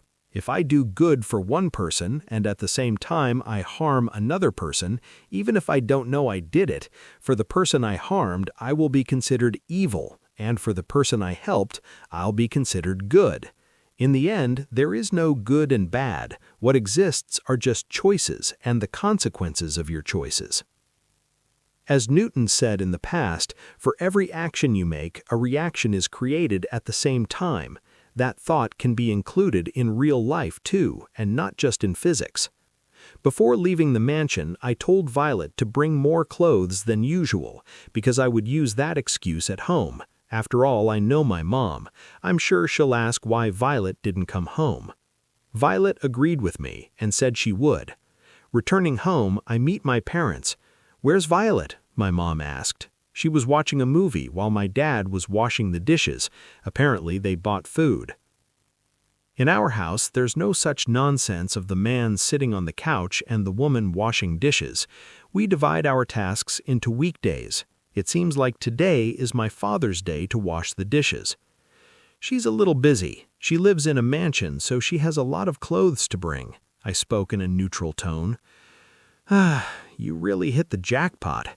You got a rich, beautiful, and loving wife. I have nothing more to teach you. As a mother, I'm proud, as expected of me. My mom commented proudly of me as a small tear fell from her face. She looked like an ancient master who taught their discipline everything they learned and was proud of their discipline. Mother! I was speechless as I looked at my mother. I mean, if it were up to your father, you would work as a bricklayer and you would whistle at women passing by on the street. You would be a caveman. I don't want my son to be like that.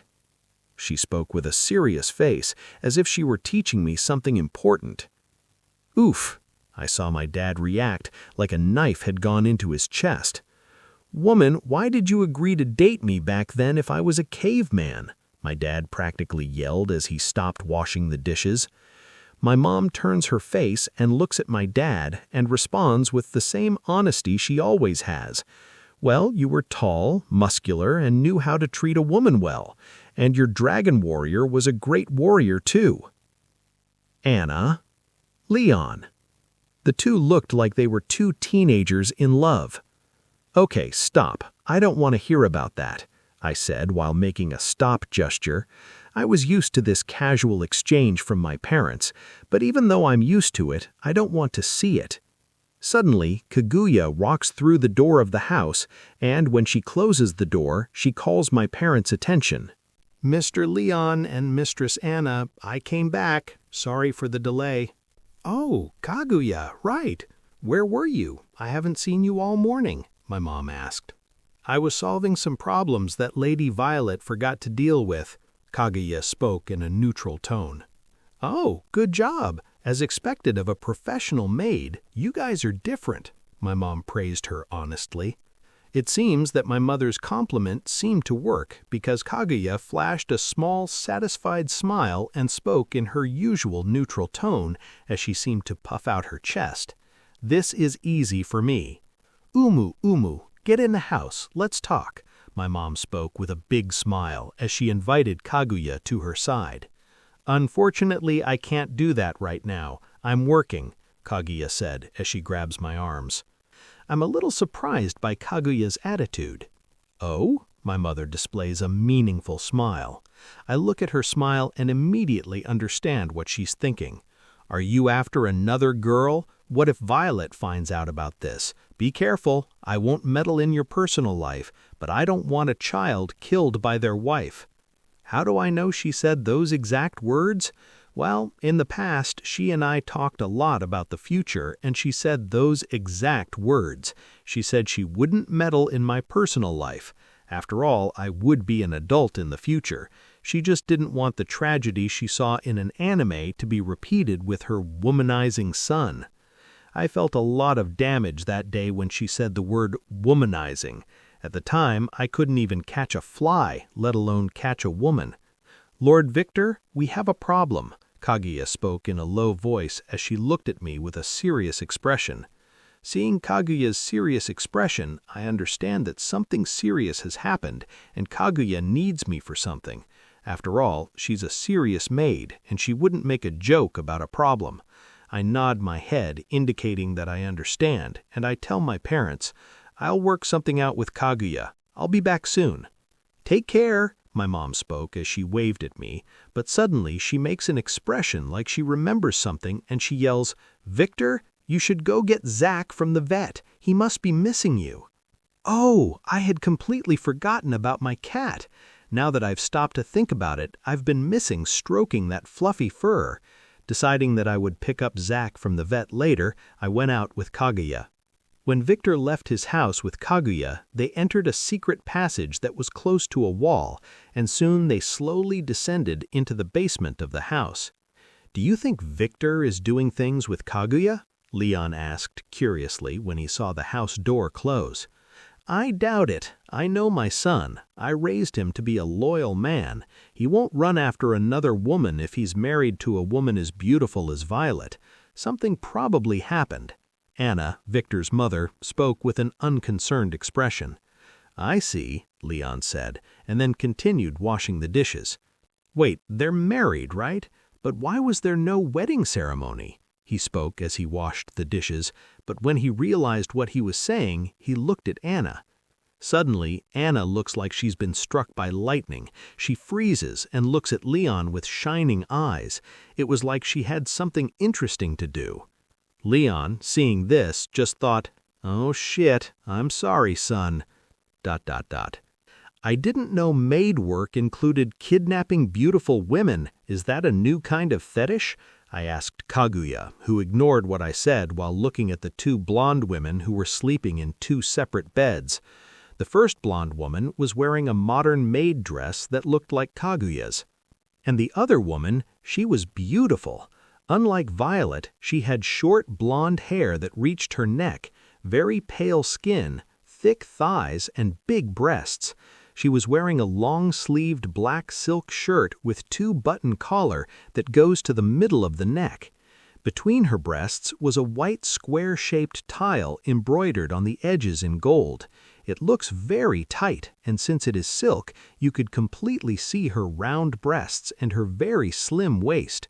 What was even more surprising was the white sailor-like coat with a bow tie tied just about her breasts, just leaving the white coat over her shoulder without actually wearing it.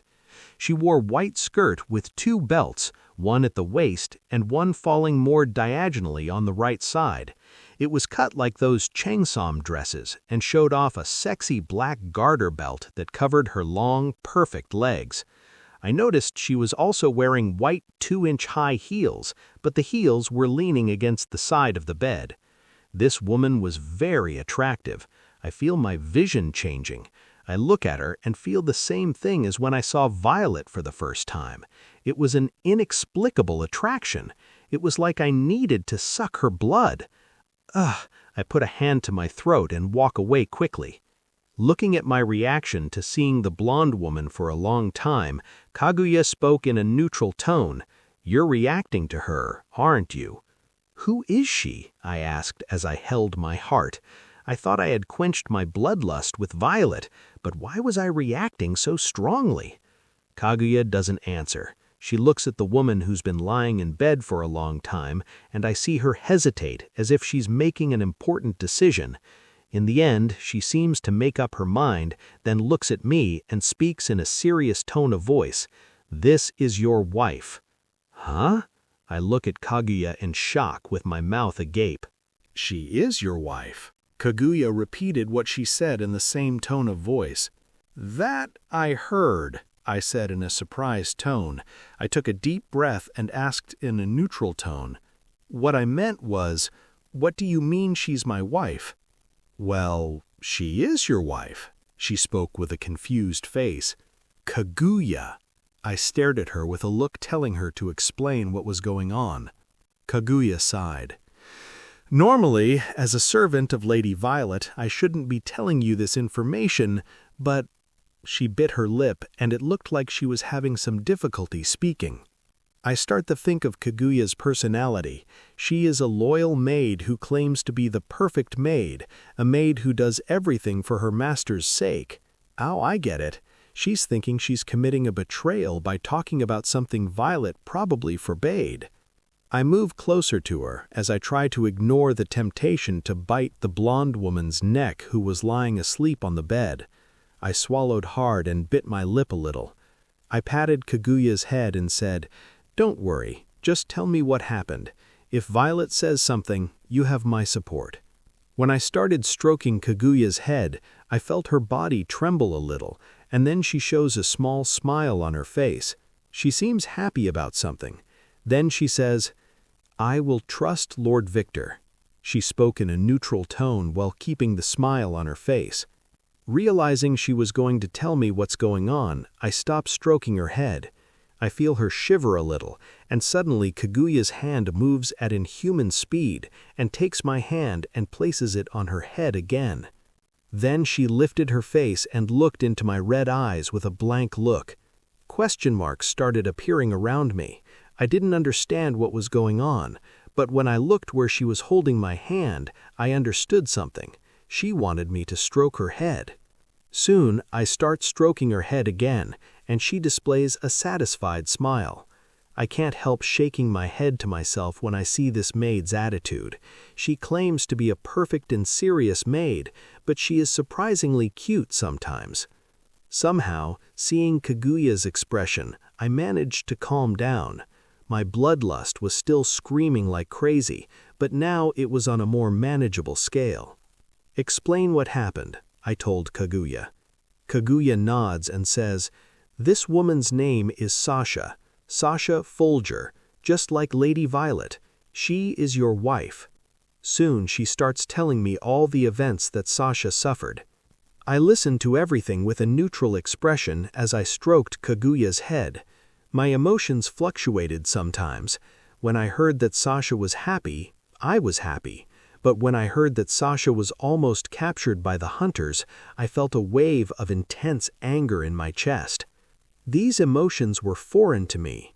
I wondered how I could feel such strong emotions from a woman I just met. But, stopping to think, the same thing happened with Violet. I always felt very intense emotions when involving Violet. I look at the blonde maid with murderous intent, but soon I shake my head several times and start breathing heavily in an attempt to calm myself again. This wasn't my revenge, this was Sasha's revenge. Okay, let's gather the important information. Sasha, who is Violet's childhood friend, was marked as my wife by the ritual that happened a few days ago. She came home and a trap set by the church hunters was waiting for her. On that day, she lost Julia, a maid who was like a mother to Sasha. According to Kaguya, when she went to visit Sasha, she realized she was suffering from bloodlust and she was very weak from fighting the hunters.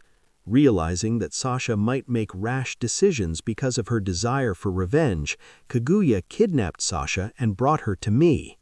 I understand the general situation. I look at Kaguya. Who is my other wife? Kaguya bites her lip, but she soon sighs again and says, "Ruby Scarlet.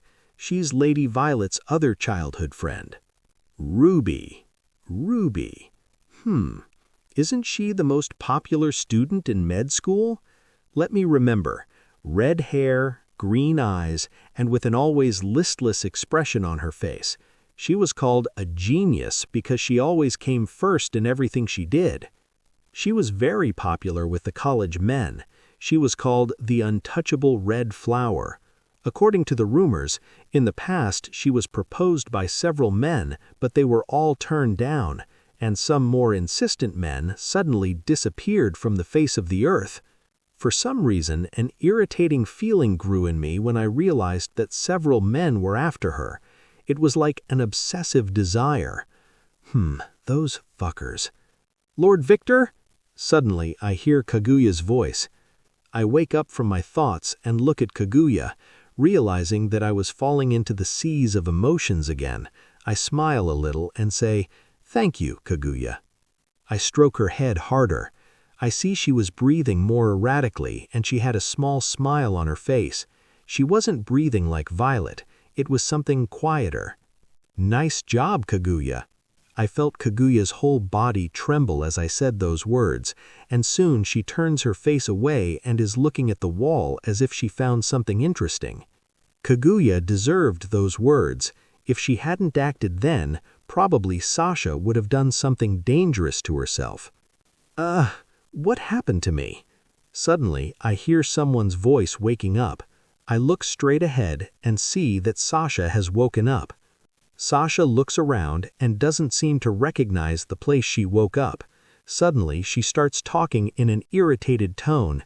"That maid, she kidnapped me." She was going to continue to say something, but when she noticed my presence, she stopped talking and focused all her attention on me. Sasha's sapphire blue eyes begin to change to blood red. She inhales a large amount of air and slowly begins to release the air that was in her lungs. When she let out the air she breathed in, I could see that the air was much hotter than usual. It even formed a small hot mist when it came out of her mouth. Her face started to turn red, and she started breathing erratically while keeping her red eyes fixed on me. I wasn't in any better shape. My body was hot, my throat was dry, my whole body screamed at me to stop holding back and attack that woman and feast on her blood. Lord Victor, you're hurting me," Kaguya spoke in a neutral voice. When Sasha and I heard Kaguya's voice, we both woke up from our stupor. I looked down and realized I was squeezing Kaguya too hard. I also noticed that Kaguya lied by saying she was hurt. I think she told me and Sasha that to wake up from our world. Sasha, right? I said, stuttering a little. "Yes, I'm Sasha." She suddenly spoke out loud as she raised her hand like she was in elementary school and the teacher had asked her something. Realizing what she had just done, she turns her face to the side and ignores me. I noticed that her whole face was glowing red, and seeing that expression of hers, something seems to pierce my heart, and I can't help commenting in an honest tone. "Beautiful." I hear a poof sound, and I see little yellow lightning flashing from Sasha's head, and her face is redder than before. "Stop. Don't look at me," she screamed when she spoke the last sentence. "Lady Sasha, please calm down," Kaguya said when she willingly walked away from me and approached Sasha. "Kaguya, why did you bring me here? I'm not prepared mentally, physically, or emotionally to talk to him right now," she practically screamed with a face red with embarrassment. Kaguya ignored what Sasha said and says, "Lady Sasha, you were planning some silly plan like using this maid as a bait and trying to capture the man who attacked you, right?" "Oh, that was also a possibility." Sasha opens her eyes wide. She looked at Kaguya with a face that said, "How do you know that?" Looks like Kaguya nailed her guess. Soon her face twists into hate. "Yes, so is this what you brought me here for? To stop me from taking my revenge?" She spoke in a cold tone. "Wrong. I brought Lady Sasha here to strengthen herself," Kaguya spoke as she pointed her finger at me. Sasha puts on a confused face, then she looks at me. I notice her face turning a little red, but she seems to control her expression now. Lady Violet is getting stronger. Every time Lady Violet drinks Victor's blood, she is slowly getting stronger. She's probably stronger than Lady Sasha and Lady Ruby now," Kaguya spoke in a suggestive tone. "Do you understand? Violet is a noble vampire at just 21 years old, practically a newborn, and she's getting stronger." She continued to speak in the same suggestive tone. "How is this possible? Vampires only get stronger the older they are, or if they train their skills to the fullest, just like Lady Scathach."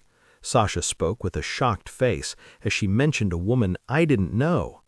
Suddenly, Kaguya's face changes to an expression of disdain, and she sighs.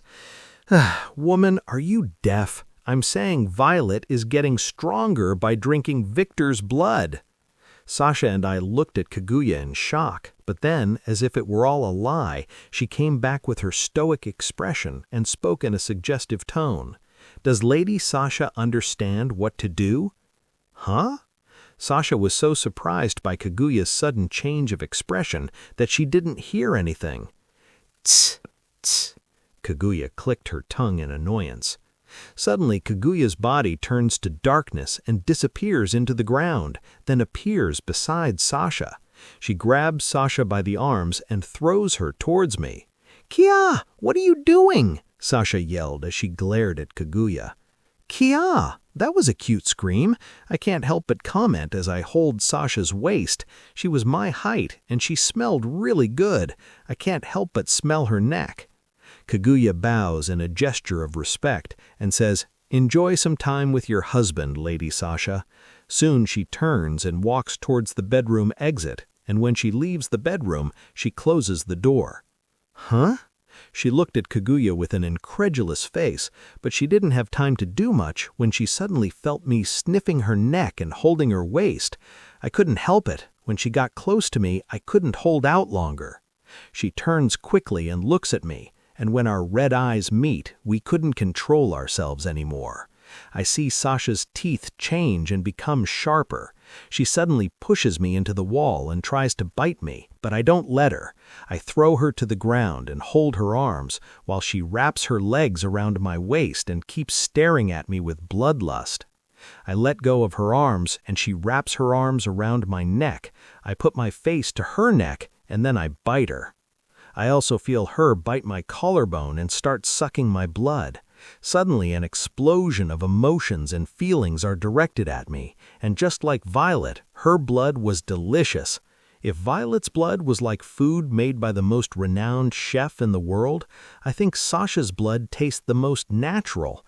It was like I was living on an island in the middle of nowhere, and the boss of that island was a beast that had the most delicious meat in the world. It was a wild taste. It was an addictive taste. As I drank Sasha's blood, I could feel a weakened bond in my body start to get stronger. I could now feel and understand Sasha's whole existence, her feelings, her thoughts. I could understand them just as I understood Violet. I understood what kind of woman Sasha is. Suddenly, my world turns red. I realize it's the same as Violet, but unlike Violet, I could look around. This place looked like the supermarket I went to in the past when my mom asked me to buy food. "Are you sure?" Sasha asked as she looked at me, who was lying down. I had a huge wound on my arm, like I was being attacked by the claws of a wild animal. "Yes, I will make him my darling," Violet spoke with a loving smile. Sasha suddenly looks away, and I follow her gaze. Soon I see Ruby, a woman with long red hair, a voluptuous body, and green eyes. What do you think about this? No matter what I think, Violet won't change her mind. We should support her. Besides, I already brought the materials for the ritual. Ruby spoke in a neutral tone as she pointed to a black bag that seemed to be full of various items. Sasha nodded her head in agreement with the words of Ruby. Then she looks at me and says, with a bit of pity, "Well, you'd better live like a vampire than become a being who stinks of wet dog." Soon the vision changes, and I'm in the same building that I was transformed in. Everything happens the same as what I saw in Violet's vision, but now I see what happened after I bit Violet. I looked at Ruby and disappeared. Ruby tried to react and defend herself, but it seems like I was faster. I appear in front of Ruby and pull her into a hug, then I bite her neck. "Ah!" Ruby moaned as she wrapped her arms around my neck. Then I see Ruby's gaze turn to a hot and dangerous look.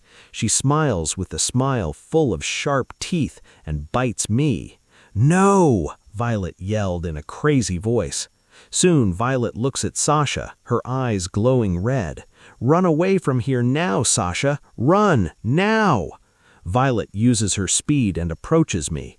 Appearing beside me, she tries to separate me from Ruby, but it seems like I was stronger, and she couldn't separate me from Ruby. Fuck! Sasha, who was looking at Ruby and me with shocked eyes, looks at Violet, who was trying to separate me from Ruby with a confused face. Huh? I could see she was genuinely confused. "Sasha, run, now!" Violet ordered this time as the atmosphere around her grew more heavy and dangerous. Lightning started to appear around Sasha, and she tried to run away, but suddenly I disappear and appear behind Sasha. I grab her from behind and bite her neck. "Ah!" Sasha moans as she holds my head. Suddenly Sasha's eyes turn blood red. I stop biting Sasha, and she turns to me with a distorted smile, showing her sharp teeth. She licks my neck with a sensual gesture to clean the blood, and then bit me. I also bite her while hugging her tightly. "Bitches!" Violet screamed in rage as the atmosphere around her started to heat up. She was very angry. Her face was distorted in rage, and she was biting her lip in frustration. With a gesture of her hand, Violet creates several fireballs around it. "Die, bitches!" I stop biting Sasha and look at Violet as I open my mouth to say something. I can't figure out what it is because the world around me is starting to fall apart. I wake up from the memories Sasha's blood bestowed on me and stop drinking her blood. When I realize my bloodlust has weakened, I grab Sasha around the waist and lift her up. Since she was holding me with her legs, I could lift her easily, so I sat down on the floor and placed Sasha on my lap. I start stroking Sasha's golden hair, patiently waiting for her to be satisfied. She seemed to be quite weak, and one thing I noticed is that no matter how much Sasha sucks my blood, I don't run out of blood or get tired. I think this is because of the vampire regeneration. I noticed that when I started stroking Sasha's hair, she started sucking my blood more slowly, and she also adjusted her position to sit more comfortably. A few minutes pass and Sasha stops drinking my blood. She licks my neck a little to clean up the remaining blood, leans back, then looks at me while keeping her arms around my neck. Seeing that some blood was still on her mouth, I approach her face gently. Sasha closes her eyes and accepts my advances as I start to lick her mouth, and slowly I kiss her.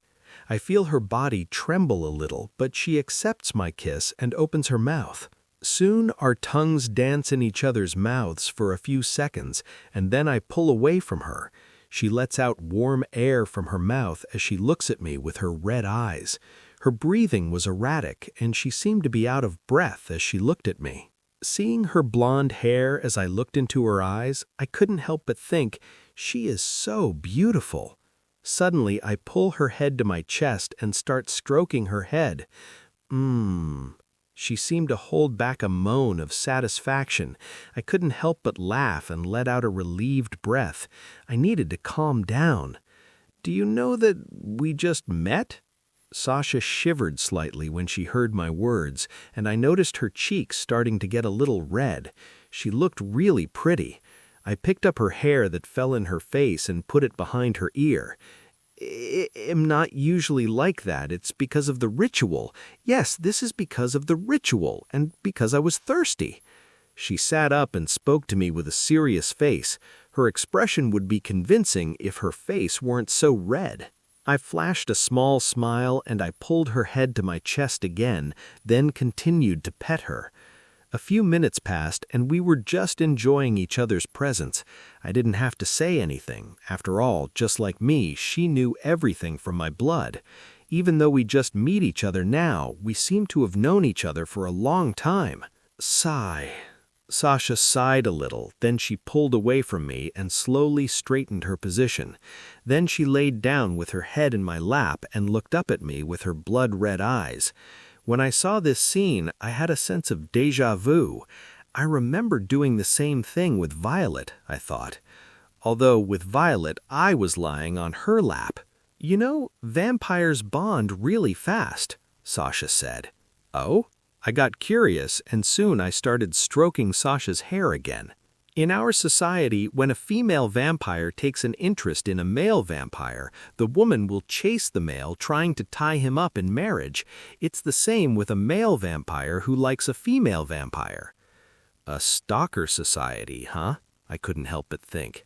Then she continues, "The same thing happened to my mother. She was the heiress of the Folger family at the time.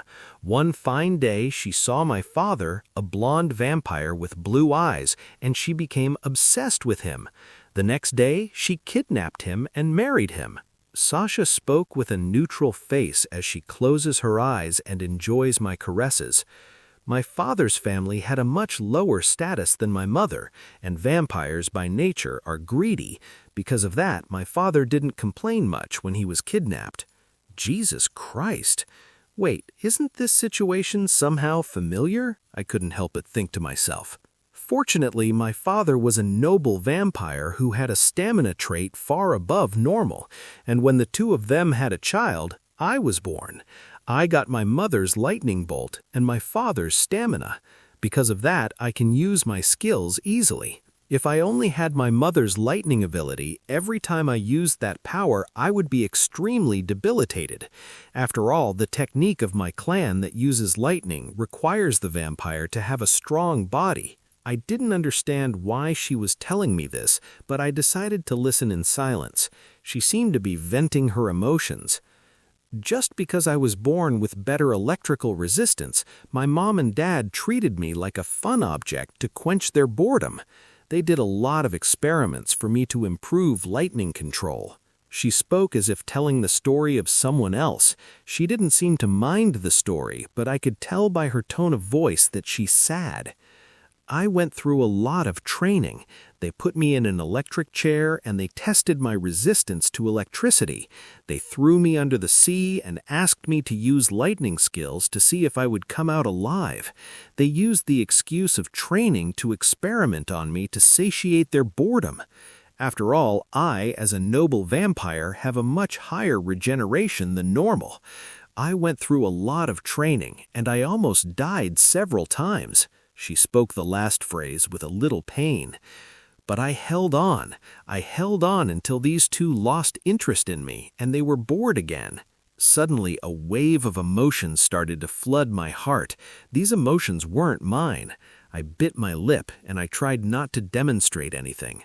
And that was when I got my personal maid, Julia. She was like a mother to me. Whenever I came home falling apart and almost dead, she would cure me and treat me like a real daughter. I saw drops of blood falling from Sasha's face. I feel these drops of blood falling on my thigh, but I didn't care. I bit my lip and tried to remain neutral.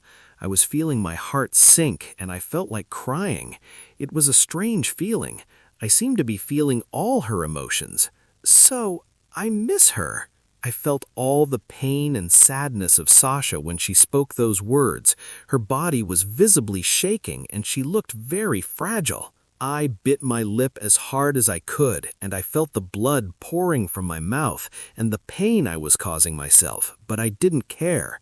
I hugged Sasha gently as I stroked her head.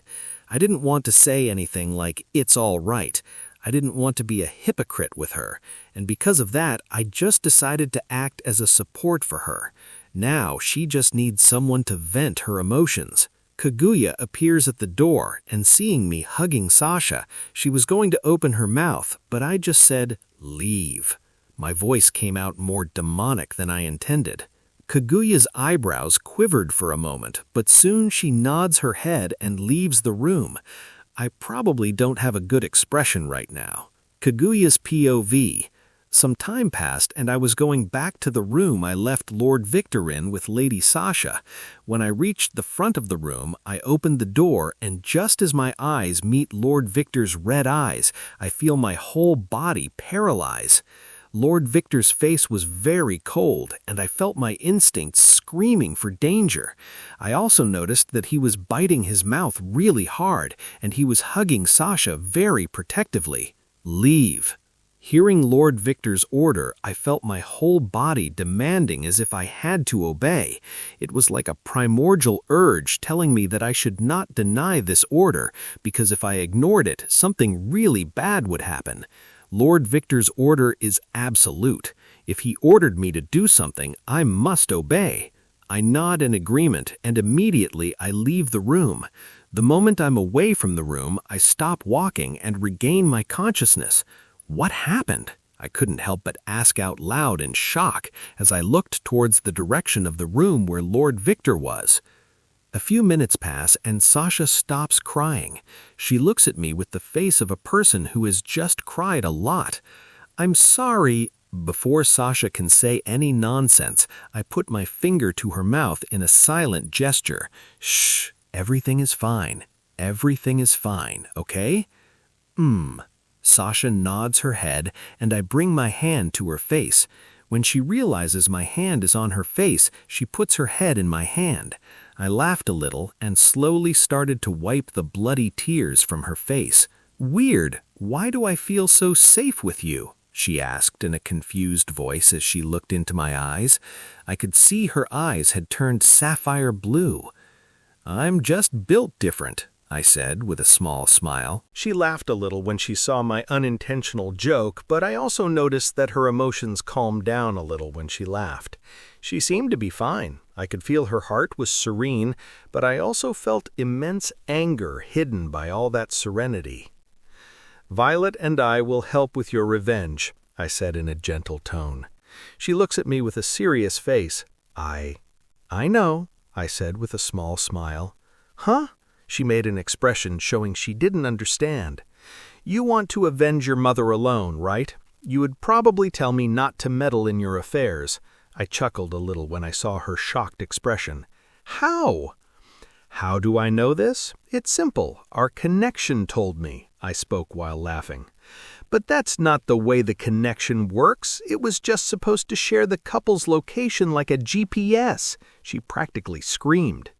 "Mine works different," I said, laughing. I know I'm not normal, but Violet knew that from the beginning, right?" I said with the same smile. Sasha pouted. "Stop, please stop interrupting me." She looked so adorable now. "Impossible," I replied. "What? Your troubled expression is too beautiful for me to stop doing that." Sasha turned her face away and tried to hide her embarrassed expression. I stroked her head, but suddenly I get up off the floor while holding her like a princess, then I carry her to the bed and leave her there. "Natalia," I called the blonde maid. "Yes, Lord Victor?" Natalia appears from a secret passage. "Make Sasha's accommodations. She'll live with us from now on." "Impossible. We don't have enough space." Natalia was going to continue, but I interrupted. "I want Sasha around. Someone has to keep an eye on her or she'll screw up." I sigh a little internally. I don't like to use my wife Violet's money. After all, that money isn't mine, but that's just my pride talking. I think I should start the plan I had before. I need to make money. I'll start stealing, but in the future I'll make my money legally within the government's laws. After all, money makes money. I just have to use it smartly. In some situations, pride is useless. I can easily ignore my pride if I can resolve a situation for my wives. If my pride is holding me back, I just have to throw my pride away. My pride is worthless if it means my wife's well-being. I just don't ignore my pride when the situation is something like Luan. He's my enemy. If he's my enemy, I must fight him. This pride I don't give up, and I also don't let anyone step on my pride. My enemy is mine alone. I want to see his expression of despair.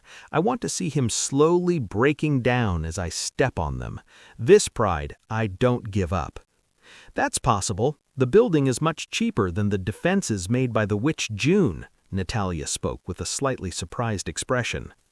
Hearing Natalia's words, I wake up from my stupor. I can't help but sigh internally. I lose control of my emotions too easily. Is it because I'm still evolving? Normally, I don't let this sadistic side of me go. I stop thinking about bullshit, and I say, let Violet know that Sasha is moving in with us. I will also need to talk with my wife. She will be very angry. Tell her to meet me. I think she won't do that, Natalia spoke with uncertainty. Oh, she will, I say with a small smile, then continue as I walk towards the exit of the room. My wife is a jealous woman and obsessed with me. She always puts my safety first and forgets of her own safety. She has the best qualities of a woman. Soon I continued, she's also a loving person. She's a kind woman, and she's very fond of Sasha, who is her childhood friend, but her jealousy and obsession for me cloud her judgment. Lord Victor, I thought you didn't know Lady Violet's personality. Natalia spoke a little surprised. Oh, I know her personality after all. She has the same personality as me, I commented with a small smile that Natalia couldn't see. When Victor left the room, Sasha looked at Natalia and asked, "What happened?" Natalia spoke in a neutral tone with a stoic expression, and she also thought internally, upon contacting Sasha, Lord Victor let his real personality show a little. This took much longer than expected. Normally, newborns show their true selves the moment they turn into vampires. I think Victor has great self-control, and I'm a little curious what he's going to become when he can't hold back. Is he taking care of me? Sasha spoke with a strange expression, but soon after, she flashes a big, distorted smile. I see, he's taken care of me. She put both hands on her face to hide her expression like a teenager in love and started laughing in a low voice. She lies on the bed and hides her face in the pillow. Natalia just looked at Sasha with a stoic expression. It was like she was used to seeing this kind of demonstration before. Her too, huh? Lady Violet's friends are very similar to her. As I was walking towards the vet to pick up my beloved cat, Zack, I was thinking about what happened a few minutes ago. I was still a little in shock to find that I have 2 more wives, but for some reason, I'm very happy. I mean, what man wouldn't want to have a harem? Violet is interesting. I love her personality, and she's very affectionate with me. And even though I've just met Sasha now, I feel she was really cute, and I really like seeing the way she changes when she gets embarrassed. And Ruby, I haven't contacted her yet to get an opinion on her, but seeing her personality from the memories I got from Sasha, I think she must also have an interesting personality too. I also know that having 3 wives with exotic personalities can be a very stressful thing. After all, I'm pretty sure problems will arise over time, although I don't mind those problems. I think about how sad Sasha looked and can't help but clench my fist tightly. Seeing Sasha like that made me so angry and at the same time baffled at myself. I only met her a few minutes ago and started liking her. That's impossible. But when I remember the taste of her blood and the memories I got from drinking her blood, I can't help but feel close to her. I remember the same thing happening with Violet. The moment I drank Violet's blood, I understood who Violet was. It's a very difficult thing to explain that feeling, but I think vampire relationships work differently than humans. They are more aggressive with what they like and don't mind kidnapping the person they love to make them love them too, although this is a very questionable attitude. But one thing I was sure of is that Violet, Sasha, Ruby, and I were connected by blood, and I mean that in the most literal sense possible. I thought about that moment when I could feel everything Sasha was feeling. I also knew her superficial thoughts for a moment. Sasha and Violet told me how the ritual of turning someone into a vampire worked, and from the memories I absorbed from Sasha and Violet, I can tell that something went wrong with the ritual. Violet said that my blood is special, Rh null blood, the blood that caused me so much trouble and ironically gave me so many benefits when I became a vampire. I could be wrong, but I think my blood influenced the ritual somehow, because except for my blood, I'm not a special human. I'm just an ordinary human that can be found everywhere. Because of that thought, I decided that I need to learn more about the very ritual that made me what I am today, and only two beings know a lot about this ritual: the older vampires and the witches. Witches seem to be impossible to learn from about this. I'm sure with her greedy attitude they will ask me for something valuable, so I think I'll have to ask the older vampires. "Soup, Victor?" I hear a voice talking to me, but I ignore it and keep walking in deep thoughts. I was slowly getting used to people looking at me and whispering things like, "Hey, isn't his skin too pale? Is he a foreigner? He's very handsome. His blue eyes are beautiful." I'll be honest, these compliments boost my ego a little. After all, I've never received those compliments from other people, and getting those compliments from your mother isn't very trustworthy, since for the mother, the child is beautiful no matter what look he's born with. Although I felt good when my mother praised me. After all, she's very honest. If she thinks I'm beautiful, she'll say I'm beautiful, but if she thinks I'm ugly, she'll say I'm ugly as honestly as ever. Sometimes in the past, I received damage from my mom's honest words. I remember the day I wore a short green shirt and colorful pants and asked my mom if I looked good.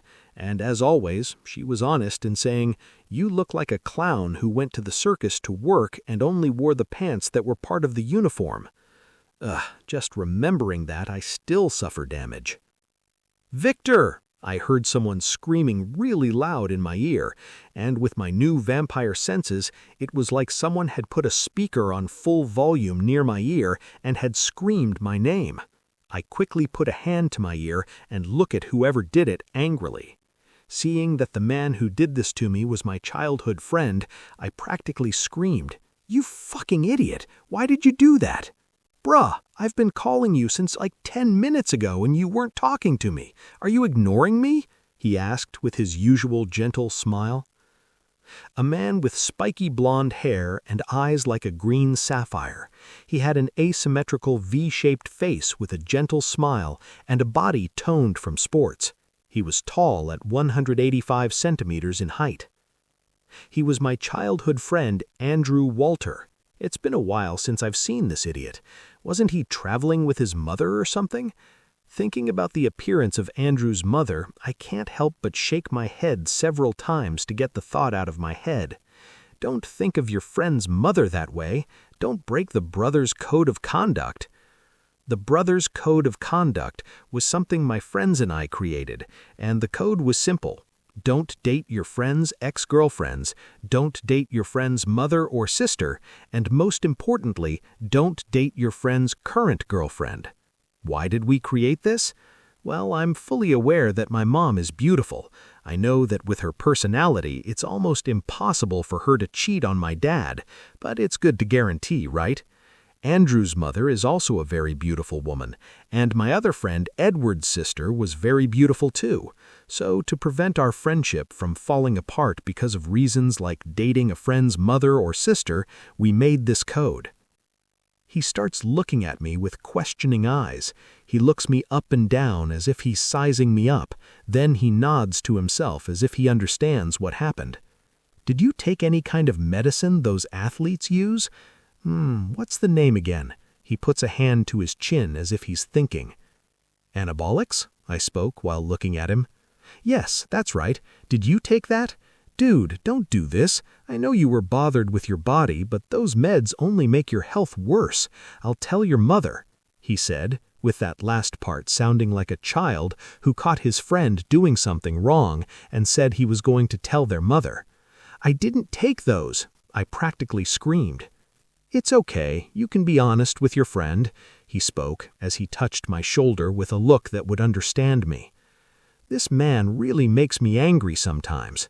"I didn't take anything. This is just puberty." I used the same excuse I used for my mom. He looked at me like an idiot and said, "Bullshit." Of course he wouldn't believe me. I also know this excuse is ridiculous. Puberty doesn't make a human grow taller, build toned muscle, and make you look the same as Captain America. Well, he's right. If puberty did that, the world would be full of people with superhuman physiques. Stop the bullshit and tell me the truth. I think of an excuse to change the subject. Soon something comes to mind. I have a wife now. He looks at me with a shocked face. I don't believe it, he spoke in a dry, honest tone. I just looked at him with a dead stare. He knows I'm like my mom, and I'm very honest with close people. Living 21 years with a mother who speaks all she thinks can influence you in some way. It's a lie, right? Right? He asked, with eyes begging that it was a lie. Dude, I'm married now, I said, honestly. I don't believe it. After all, you're not wearing a wedding ring. What kind of man marries and doesn't wear a wedding ring? Are you already cheating on your wife? Bruh, decide whether you believe me or not. What a troubled man. It's true, I'm married, but things happened too quickly and I couldn't prepare a wedding ring or anything. Anyway, see ya, I said goodbye to him. Huh? Wait, I'll go with you. I stopped walking and looked at him. You don't even know where I'm going and you're going to follow me? What if I'm going somewhere illegal? Does that matter? If you're going somewhere illegal, I'll go with you. It must be fun there, right? I can't let you go alone in this place. Of course, when this is all over, I'll tell your mother. This man is a good friend, but for some reason he's always ratting on me to my mom. Wait. I looked at him dead-eyed. If you chase after my mom, I'll go after your mom too. Are you listening to me? I threatened him. He looks at me with a look like he doesn't believe what I said. Dude, you know I respect your mother a lot. After all, she helped me with a problem in the past involving my father, and I remember the code. I wouldn't do something like that. Good. I think I'm satisfied. I know he wouldn't do that, and I also know he respects my mother a lot, since she was their family advocate when his worthless father wanted custody of Andrew. And I don't like married women either. They are troublesome, and I don't want to die from a stray bullet by a man I put a green hat on. He spoke with a gentle smile. You speak as if you have experience of your own. I looked at him suspiciously. I saw his smile break for a moment, then he said, I use my right to remain silent. We are in a free country. Dude, you're gonna die one of these days. You better stop it. I gave a piece of advice. I know, I did this when I was 20 years old.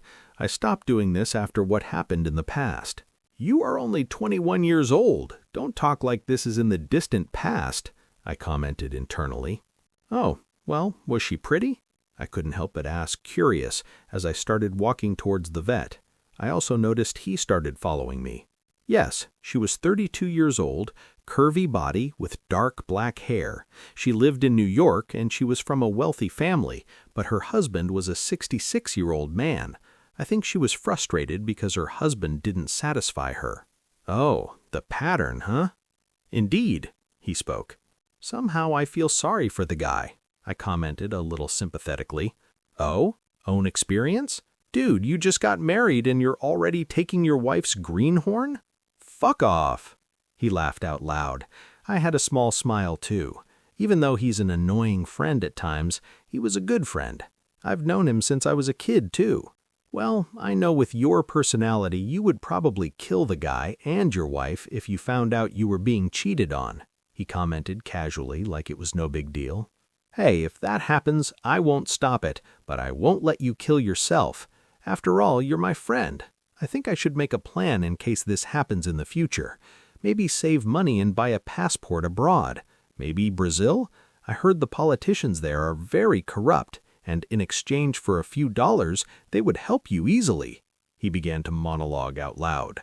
Stop thinking nonsense. That will never happen, I said. After all, knowing Violet's personality, it's impossible for that to happen. Okay, but I'll still make the plan. All right, I accepted. I know it's no use talking now more. He's always like that. He's very careful. I think what happened in the past with his father affected him a lot. Looking at a small establishment in front of me, I nod to myself. This is the right place. When I entered the establishment, the first thing I saw was my cat, Zach, sitting at the counter and looking around in surveillance. I looked at my cat. He is furry black with a patch of fur around his chest and neck that is pinkish white in color. His head fur was also very spiky, and he had short ears with less black and more dark brown fur. On the outside, his eyes were pool blue and had a black slit in the middle, typical of cats, but my cat's eyes were the cutest of all. Corf, okay, maybe not, but I think so, so it's true. He had a cat's whiskers, of course, nearly 10 strands of white on each side. "Sup, Zach? How are you?" I spoke out loud. The few customers who were picking up their pets looked at me with confused eyes, probably thinking I was crazy or something. But soon something happens that surprises everyone. Zach looks at me and raises his paw. "Meow." I nod at myself satisfied, and I smiled a little when I saw the customers look at the shocked cat. As always, your cat looks more like a dog than a cat. I don't like cats, but I wouldn't mind adopting him. Never, and cats are the best. They are silent, quiet, and affectionate, making them the best animal there is. Meow. Zach meowed at me like he was agreeing. See? Even he agrees. Whatever. Andrew doesn't even try to argue, so he turns his face and looks at a 21-year-old woman who is wearing a doctor's coat. "Oh, Victor. And Andrew."